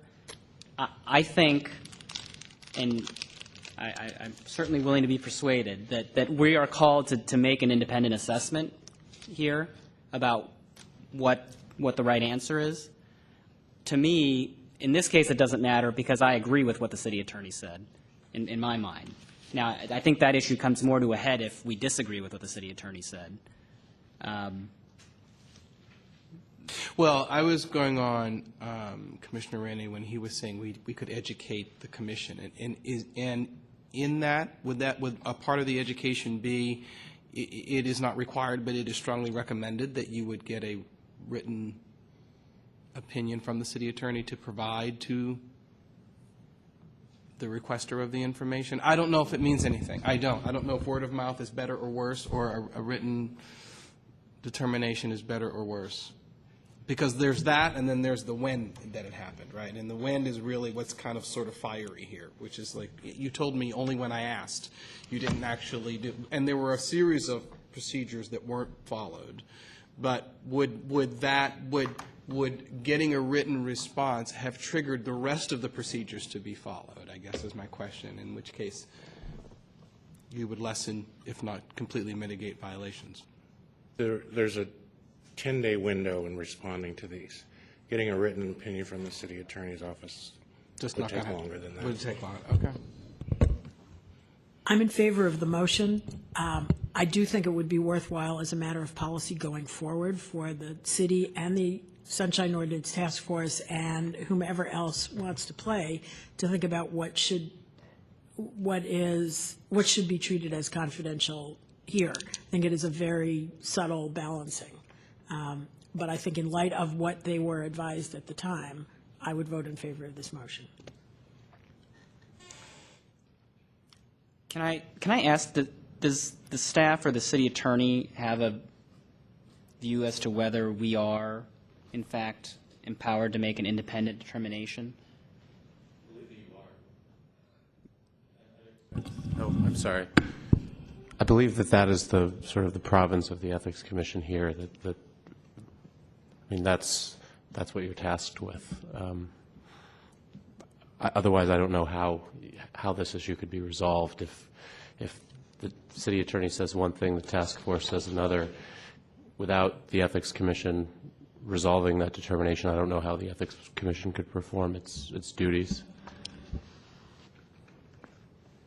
So is the consequence of that we should be carrying out the kind of inquiry about the balance between disclosure of this information and the public expectation about whether it'll be shared versus the public interest expressed very strongly here in San Francisco about the public's access to information? If that's it, I really would like a restroom break before we do that.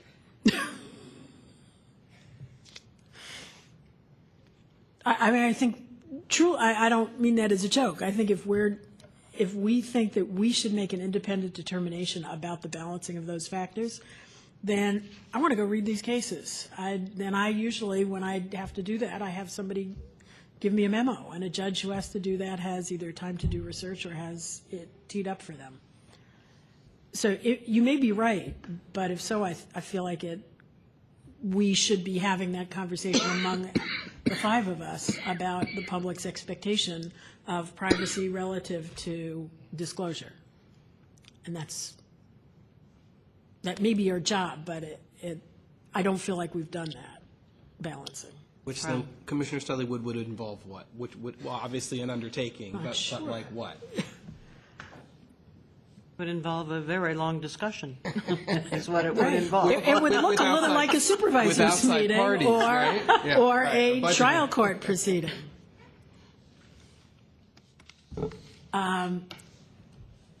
What do you, I mean, when you said, do you think we are entitled to make an independent determination, what were you thinking the consequences would be? I think, I guess I'm prepared to say that I think there is a privacy interest in one's address and phone number. I think the citations are persuasive. I didn't see law cited contrary. I think the burden's been met. Now, is to the extent this is binding precedent, yeah, I mean, I suppose there is some concern that a more robust response it may have changed the balance, but on these facts, particularly in light of, the sort of inherently private nature of the information from my perspective and from what I see in the law, I'm prepared to support it. Yeah. I could imagine it. We don't use them. Could imagine just trying to work through it on the facts. I just testified recently before a public body, a joint meeting of the ABAG and MTC, and I handed in a comment card. And I really I think I wrote down my address. If I wrote down my address, I would not have thought it out of the question that it would either go into the record with my address or that they would call me by name and address. But I don't know if that's the kind of inquiry that we should be engaging in here. You know, how fundamental a discussion about the expectation of privacy that people had. And just, this is where being on this task force makes me think, when, you know, I'm not a judge. When did I? In this day and age, you know, does anyone have an expectation of privacy? But beyond that, I think that there's the issue of. I just don't know if that's our job right now. No, it's tonight. not. Yeah. But beyond that, in terms of all commissions or any body that has public hearings, I don't think there's consistency in terms of speakers. We ourselves, on the Ethics Commission, we have a voluntary sign-in sheet, I think, but we don't require cards or ask information of anybody We that don't speaks require before us. names. And so, people don't have you to know, give their so, name. and I think every commission handles it a little differently. But, and we say that, I mean, if you say it's not our decision to make, or we aren't tasked with that decision, I mean, we're tasked with deciding whether or not these cards with these people's addresses should be disclosed publicly. So I think we are tasked with it. And if the answer is, well, the city attorney said okay, so therefore we can do it, I mean, that's one way to go. To me, I mean, it doesn't matter. It doesn't matter to me, because I agree with the city attorney and think that, no, this information should not be turned over to the public pursuant to Sunshine request. And if we don't decide that issue for whatever the reason is, then the records are disclosed. But I don't think we can just punt it.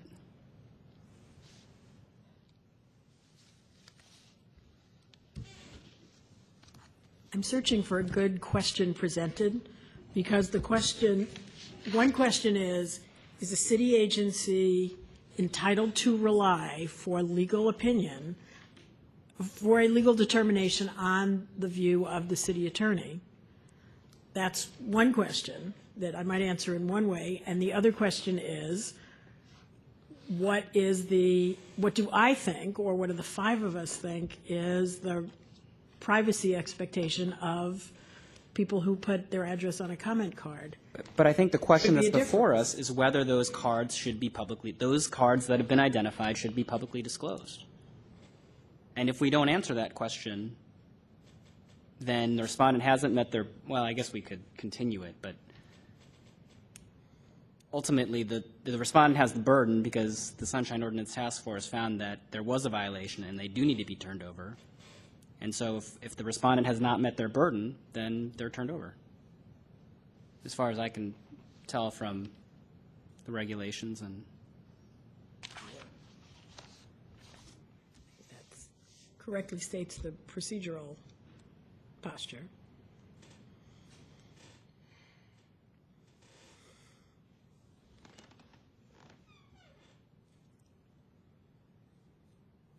so I mean, But even if you say that we haven't met, or that we find that the Arts Commission hasn't met their burden, we haven't made a determination that in fact the information should be disclosed. The Arts Commission can choose not to disclose it, and then if somebody wants it, they'll have to go and get a court order. So your point is they may not end up being disclosed if we don't reach the question. One thing is we gave instructions to tell them they've got to disclose. But if what we're saying is that they didn't comply with 67.27, that they didn't set forth the justification, I guess the problem I'm having is that I don't know how I can make a determination about whether, in this context, the information that was put on the cards was not intended to be private. I mean, there certainly is a strong argument that when you put your address on a card that you hand into the commission, you aren't expecting it to be kept private. But I just don't feel I can make that determination Or I can make the determination the other way and say it's clearly private, which is what essentially your motion would say, is that we've made a finding that they acted properly in withholding this information. I can say they acted properly within the context of relying on the city attorney's opinion. But whether that opinion is correct and whether or not some independent judicial body would say it's incorrect, but insofar as the Art Commission didn't act unreasonably, in my mind, with withholding the information, relying on the city attorney. Now, under 67.27, they should have applied a written statement as to why they were withholding it, and they haven't up to today. I do think they did provide this May 29th response explaining why it shouldn't be disclosed. Just in response to your up to the letter that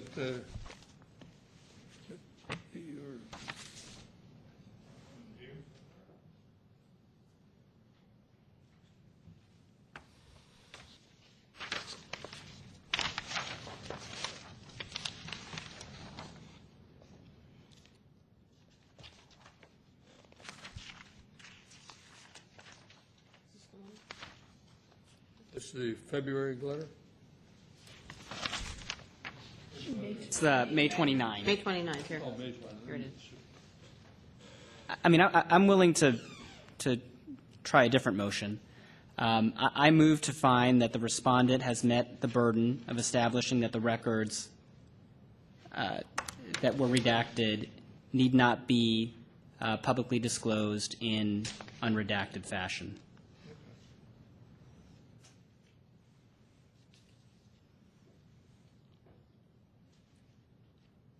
I think I provided at least my reasoning fairly thoroughly. Is there a second?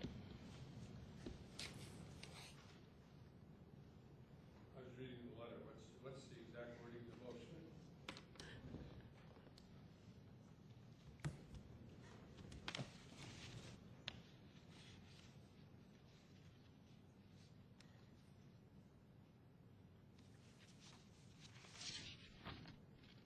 Can we just try to say it again? I think this is what you said. Respondent has met the burden of establishing that records that were redacted need not be disclosed in unredacted fashion.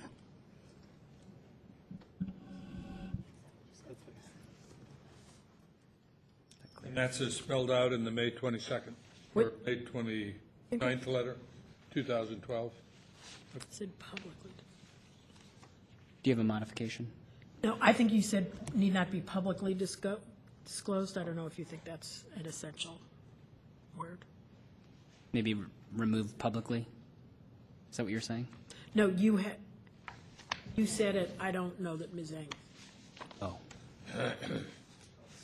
That the burden of establishing that information redacted need not be publicly disclosed. Oh, burden of establishing. I'll butt out.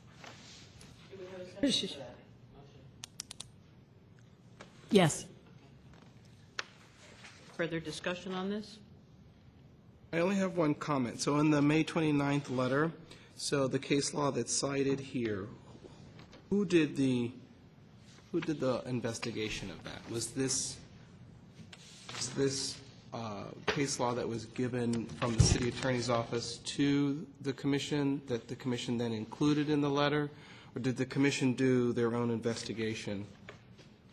Are you talking about the Arts Commission? Oh, the Arts Commission. Yeah, the Arts Commission. I don't know. I just wanted to make sure it was consistent with, was that the case law that Cited by the city attorney? cited by the city attorney? Ms. Patterson, is that the case? Or was there that level of discussion? Was there? Yeah, I think maybe she can. No, the city attorney provided those case studies. Okay, okay, thank you, that's all. Public comment. Commissioners, Ray Hartz, Director, San Francisco Open Government. So, well, after all this Sturm und Strang, you have decided that for the Arts Commission, they can redact the addresses. What about every other city body? So when I go to the Library Commission and I fill out a card, can they redact it, or can you just pass it out? When I come here, if I fill out a card, can you redact it, or you can pass it out? I mean, if you listen to your own arguments and your own discussions, that's the real question.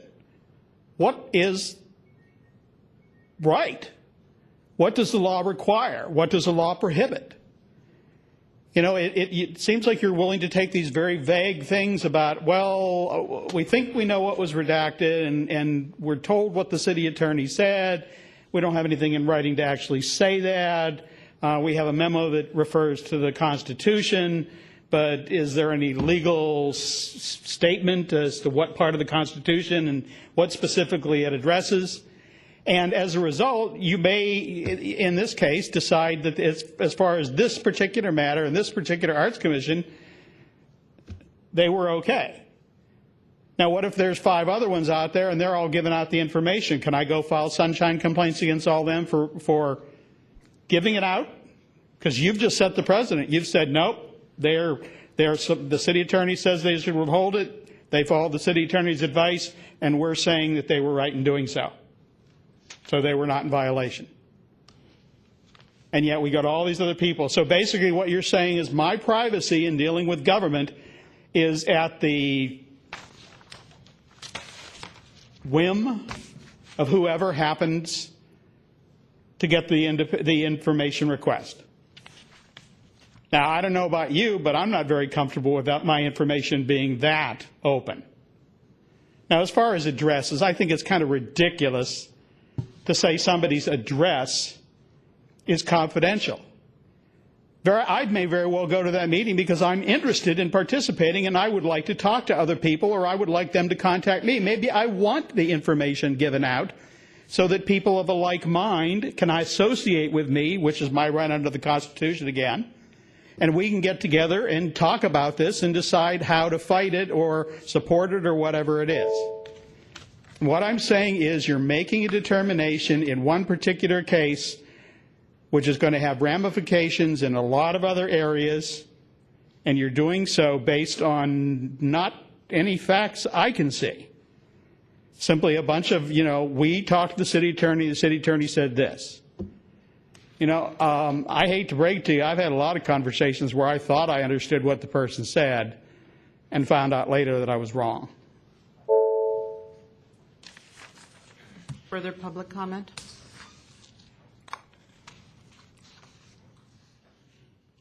Glenn Rogers. When I speak with or email Nancy Pelosi, she's very interested in my address. She wants to know if I'm really a constituent. I could be from out of state. When I went to the budget meetings with the mayor, I think, I don't recall if I was asked my address, but I think he needs to know if I'm really in his district. So I think this information that addresses is too private. I think this is more of a concern of a particular person's feeling of privacy issues that is based on the way they look at life. But I don't think that most of us look at it that way. Thank you. Further public comment?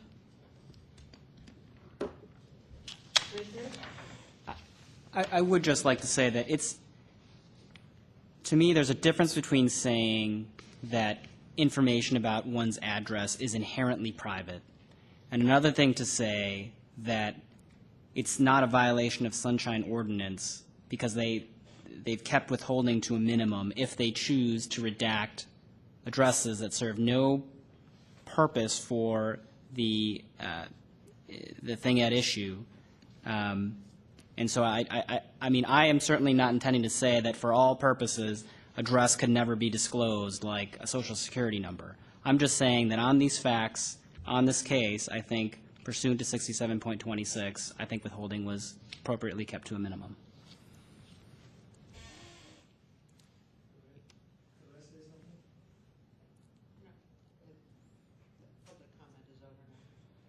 Any further commission comment? No? Call the question. Can you read that back to us, please, the motion?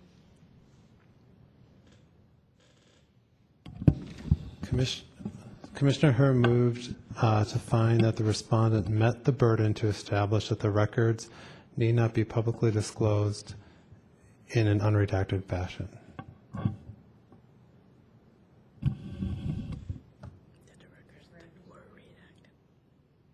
All in favor? Aye. Aye. You've agreed to that. Thank you, commissioners.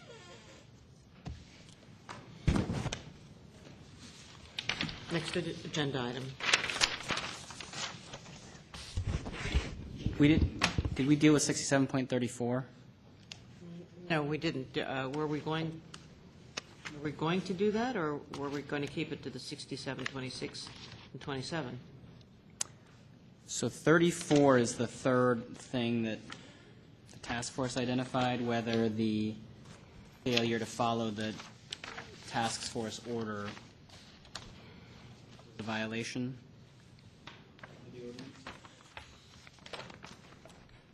There was some discussion about whether or not that was, I think that was the one that the discrepancy. was. No, it's in the March order, in the March referral to us. I was mistaken when I said they were inconsistent. It was the April letter when they hadn't gotten to the order of determination yet. Can I also say that I thank the complainant and respondent for their thoughtful and helpful comments. I know it took a long time. At a minimum, I hope you all appreciate that we're trying very hard.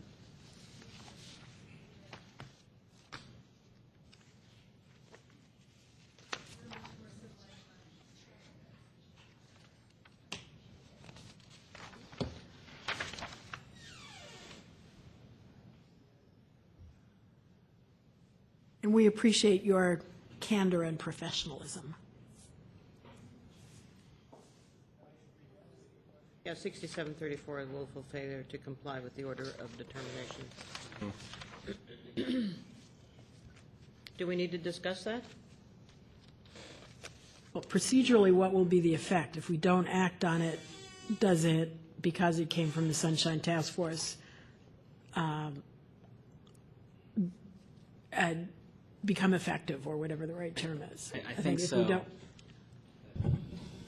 I think procedurally, if you don't act on it, then you would not have determined that respondent has met his burden. That it. so we do need to Yeah, I think so. address it. Given the last motion, it seems like it has to follow. Do that. it. I move to find that the respondent has met the burden of establishing that there was no violation of 67.34 for failure to comply with Willful failure. willful failure to comply with the SOTF's April 5th, 2012 order. I second it. Discussion? All in favor? Aye. Aye. Just note for the record, there's no public here for comment. Thank you. Okay.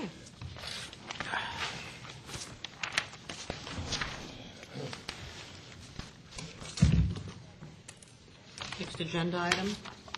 I believe that's the contributor guide that you were going to. Yeah. So just as an FYI, the pending legislation that's being worked on by President Chu at the board and the City Attorney Dennis Herrera, among their proposals that they'll be sending forward soon is a requirement that the Ethics Commission publish a contributor guide in addition to all the other guides that we have for people involved in campaigns, something we haven't done in the past. It just so happens that we'd already had one in the works. So we bring to you a proposed draft of that. We think it's fairly comprehensive. The only other thing I want to say is Ms. Ng has a list of a few last-minute typos that we want to correct before the Commission considers adopting this document. Okay. Let's see, the first typo is right at the very beginning where, in the introduction, there's just a space between the and the end of the page. So it's just a movement. Second typo is on page 4. First line, yes, as long as the contribution is under $100,000. And the third typo is on page 5. May you make a contribution? The word contribution was spelled incorrectly. The other thing I wanted to say was, generally speaking, the Commission approves these guides initially, but as legislation and regulations pass, usually it's just the staff that modifies them going forward.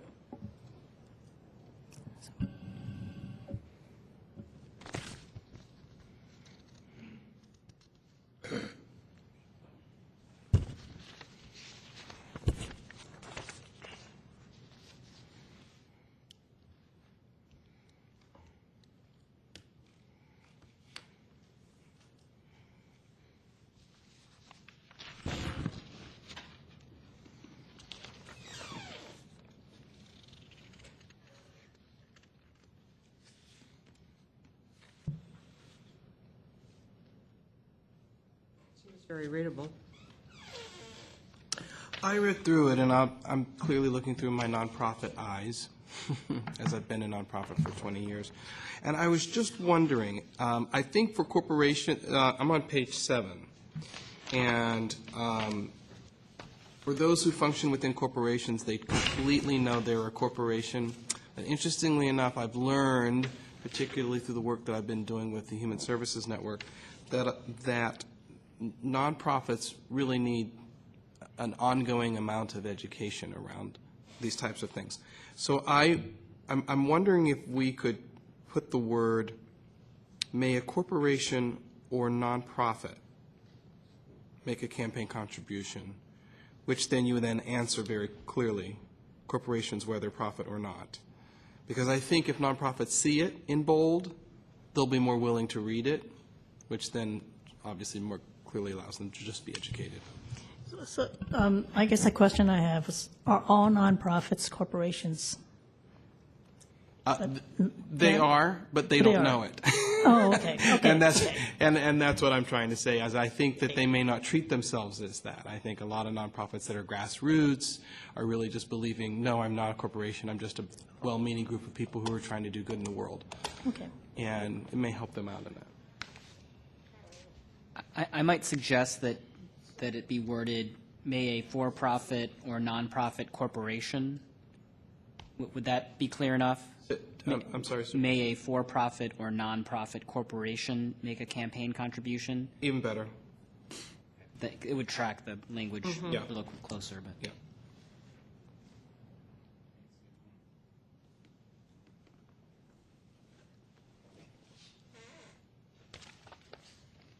Any other comments on this? Anything else you want to add, Ms. Zhang? I'd like to commend the staff for this. I think it's pretty clear, and I think is going to be helpful. 2 comments. One, I think the language saying this is not the law needs to be a little stronger and needs to refer to the specific code, whether it's CNGC code or whatever it is, to send people there, hey, you got to look at the code. This is not the law. And I think it also would be helpful, if possible, to put citations for each of the boxes. I don't know if that makes it too busy, but if we're going to tell them to refer to the code, it'd be I think, quite helpful to actually refer to it in each box, so that if they want to know what the law actually says for each box, that they could go there. All right. Unless you all think that's either too much work or overkill. We love too much work.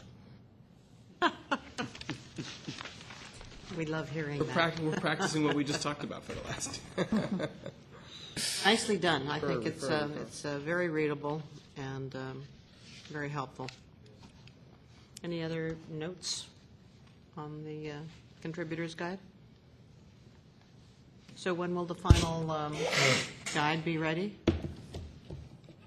It'll be ready if the commission adopts it. It'll be ready by tomorrow and should be posted on our website sometime. The problem is that Stephen, our tech guy, is on vacation, so. Oh, actually, no, he's in training, so he could post it. So do we want... Adopt it with the Yeah, adopt suggestions. it. Okay, make a motion to adopt it with the suggestions that have been made? Yeah. Move that we adopt the contributor's guide with the changes that were suggested in the discussion. Second. Thank you. Any further discussion? All in favor? We got to ask for public Oh, comment. public public comment. comment, yeah. Public comment? Okay. All right, all in favor? Aye. Aye. Good. We have adopted the contributor's guide, and I think it's a very good one. Okay. Again, with the minutes, we have a few last-minute typo corrections. Yes. On page 1, where we say the 5th commission member was vacant, I think it should say the 5th commission seat was vacant. On page 2, in the motion, it is actually the Historic Preservation Commission, not the Historical Preservation Committee.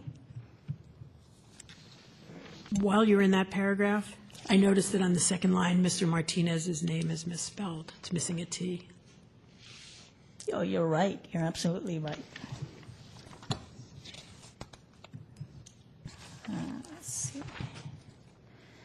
On page 4, in question 7, I guess there's an underscore that doesn't belong there between that and it's.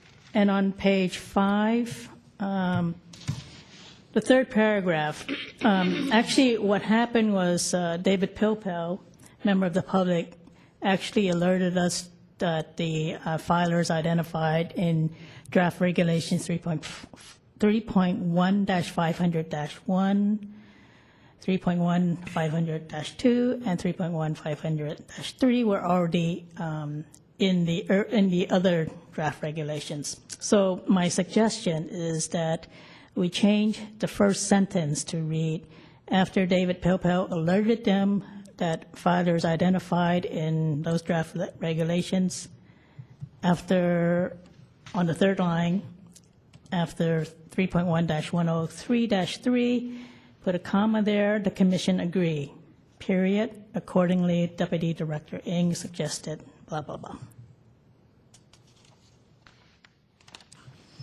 And What was Yeah. I have no make the- idea what that. Whatever Mabel said. The action was taken Yeah. because David made a suggestion that the commission found reasonable. Yeah. And so we just wanna want to give throw a him little credit. credit his way. I see, okay. And then on page 7, in the paragraph under the motion, the second line, the word should be governmental conduct code. And that's all I found.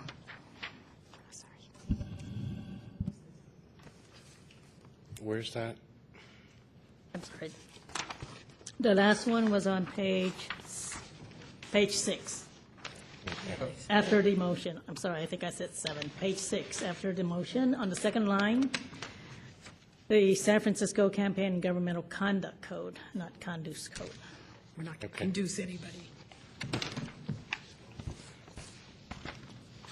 I move we approve the minutes as edited. Second. Discussion? Public comment?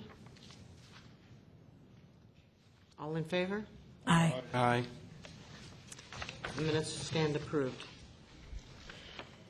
Okay. And you have a report. Yeah, a few quick highlights. On item number 4, you notice that the revenues for the year exceeded what we were anticipating, which is good. Number 7, statements of economic interest. We're still pursuing non-filers. The one thing I'd point out is right now we're at 17 non-filers for SEIs, which is, obviously we're concerned we want 100%. But normally we have between 50 and 70 non-filers, so we're doing better this year than we have in the past. I would point that out. And number 8, I just want to iterate that we had a really productive meeting with the Ethics Commissions of San Diego, Los Angeles, Oakland, and the FPPC last week in Sacramento, and we shared a lot of ideas and sort of reinvigorated our pretty good already working relationship. Tangential to that, in case you haven't seen, the chairperson, Ann Revelle,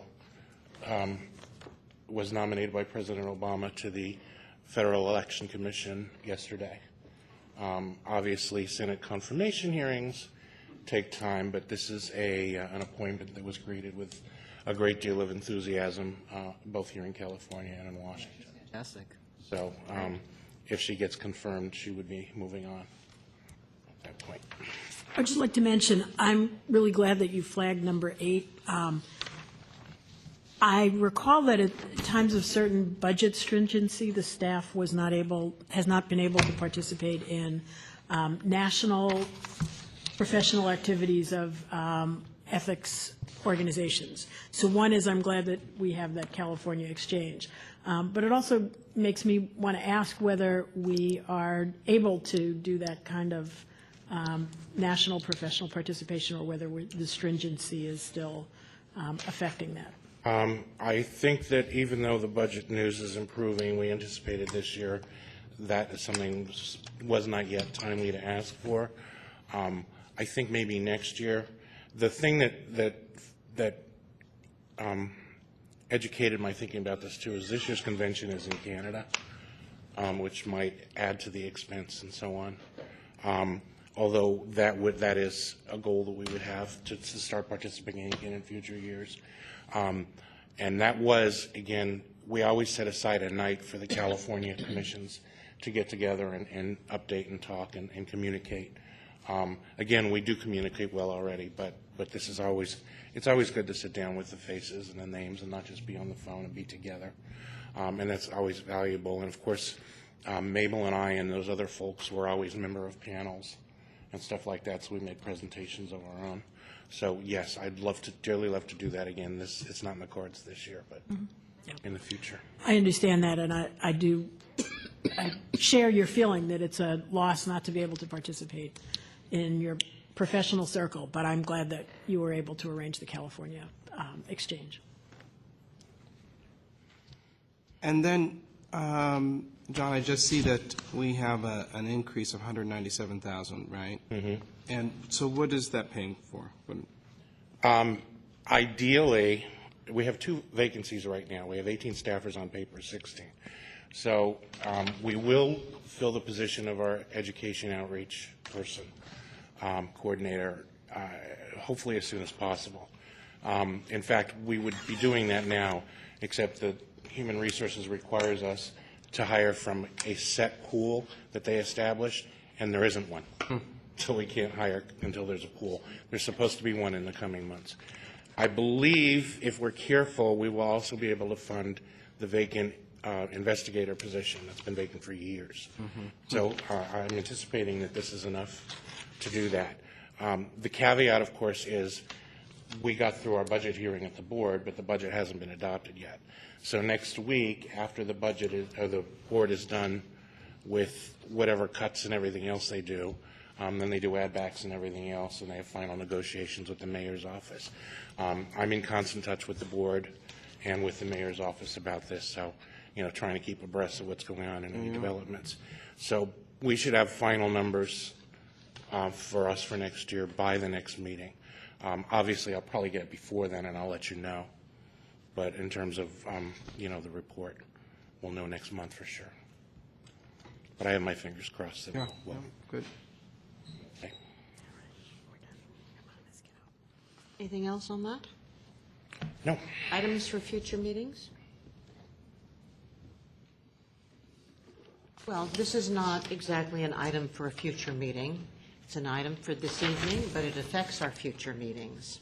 And that is that Commissioner Jamie Studley will be leaving us, and tonight is her last meeting, because as she had informed us earlier, she will not be here for the July meeting, and then we've made a decision to cancel the August meeting because a number of us will be traveling or out of town. So tonight is her last evening as a commissioner on the Ethics Commission, and fairly memorable one at that. I'm sure you're going to miss us greatly. I will miss everyone on the commission and the commission staff a great deal. But not as much as we will miss you. It's been a rare pleasure and a rare honor to work with you and have you not only a member but a marvelous chair. And I think you've been a great leader and just so wise.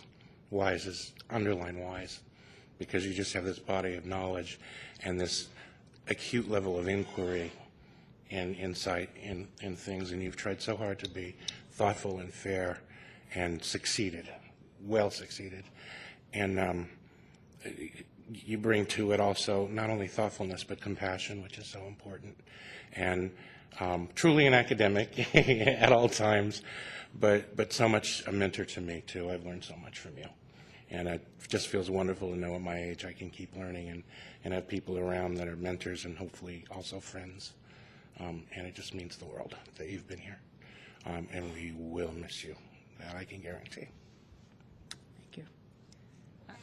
I'd like to add that it has truly been a pleasure serving with you, Commissioner Studley. You helped me a great deal as vice chair, and your advice and counsel have been invaluable throughout my experience here.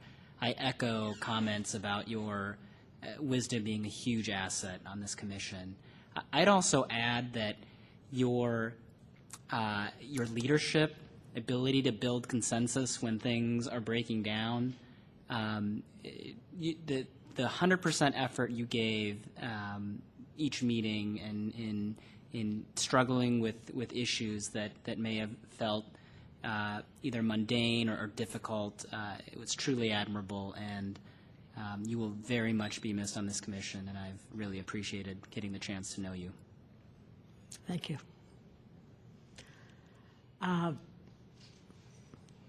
Just tell me when it's my turn. I'll be brief. You don't need to be, you're Okay. the one person who doesn't need to be brief.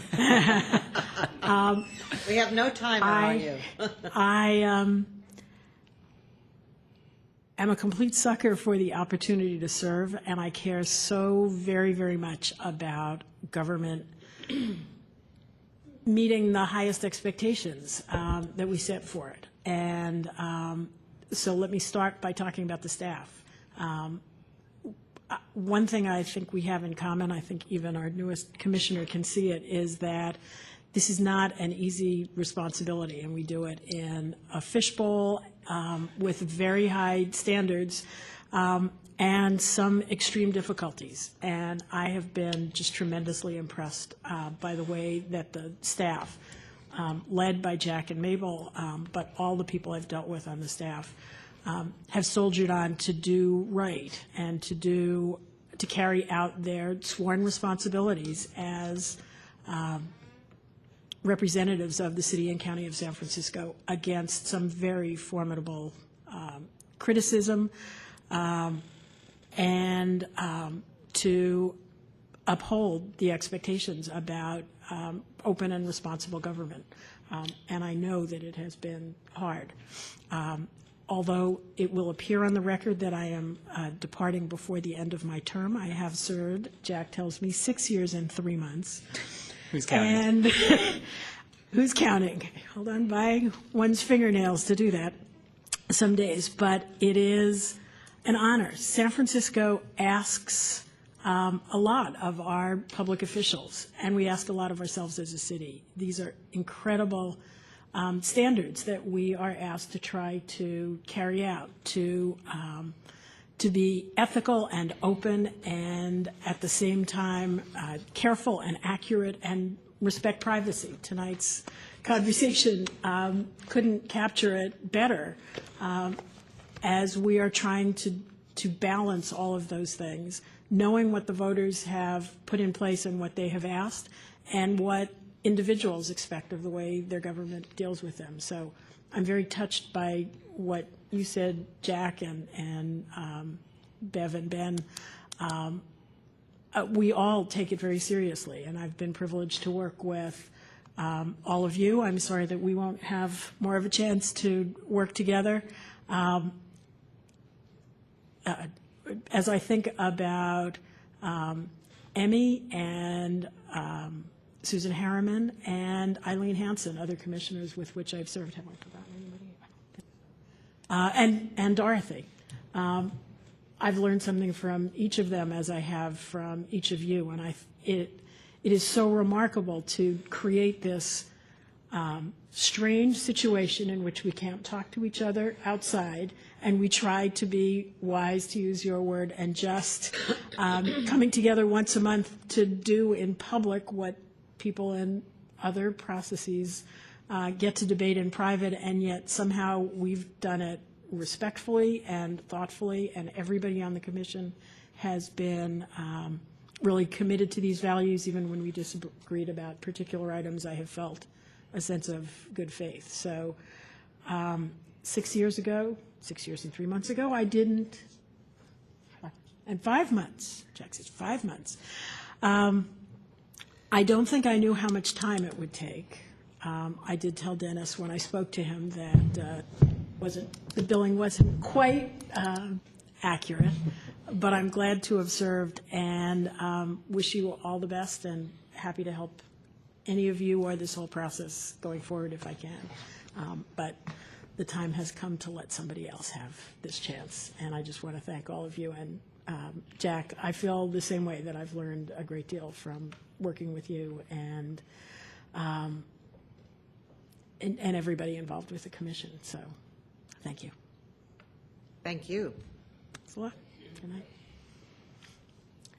I see you've upgraded the plaques. That's the upgrade? I'm sure. Look at that shiny elegant. But it's smaller. Wow. Every time I've ordered one of these, I've had to use a different company, so none of them are the same anymore. Oh, I think your wood material. Yeah, you're very cool. Right? We used to have paper, for years we had paper nameplates, and Commissioner Hansen finally said, everybody else has got real nameplates. So the big question is, are these available to us as souvenirs, or would that be absconding with public property? I don't know that we're going to have another commissioner named Jamie Studley. But you never know what other commission, and then I could recycle it and save the taxpayers. Thank you very much. I will treasure the experience. And finally, public comment. Any further public comment? Since we still have a member of the public joining us. All right. Well, with that, this meeting. Second. In favor? Aye. Aye.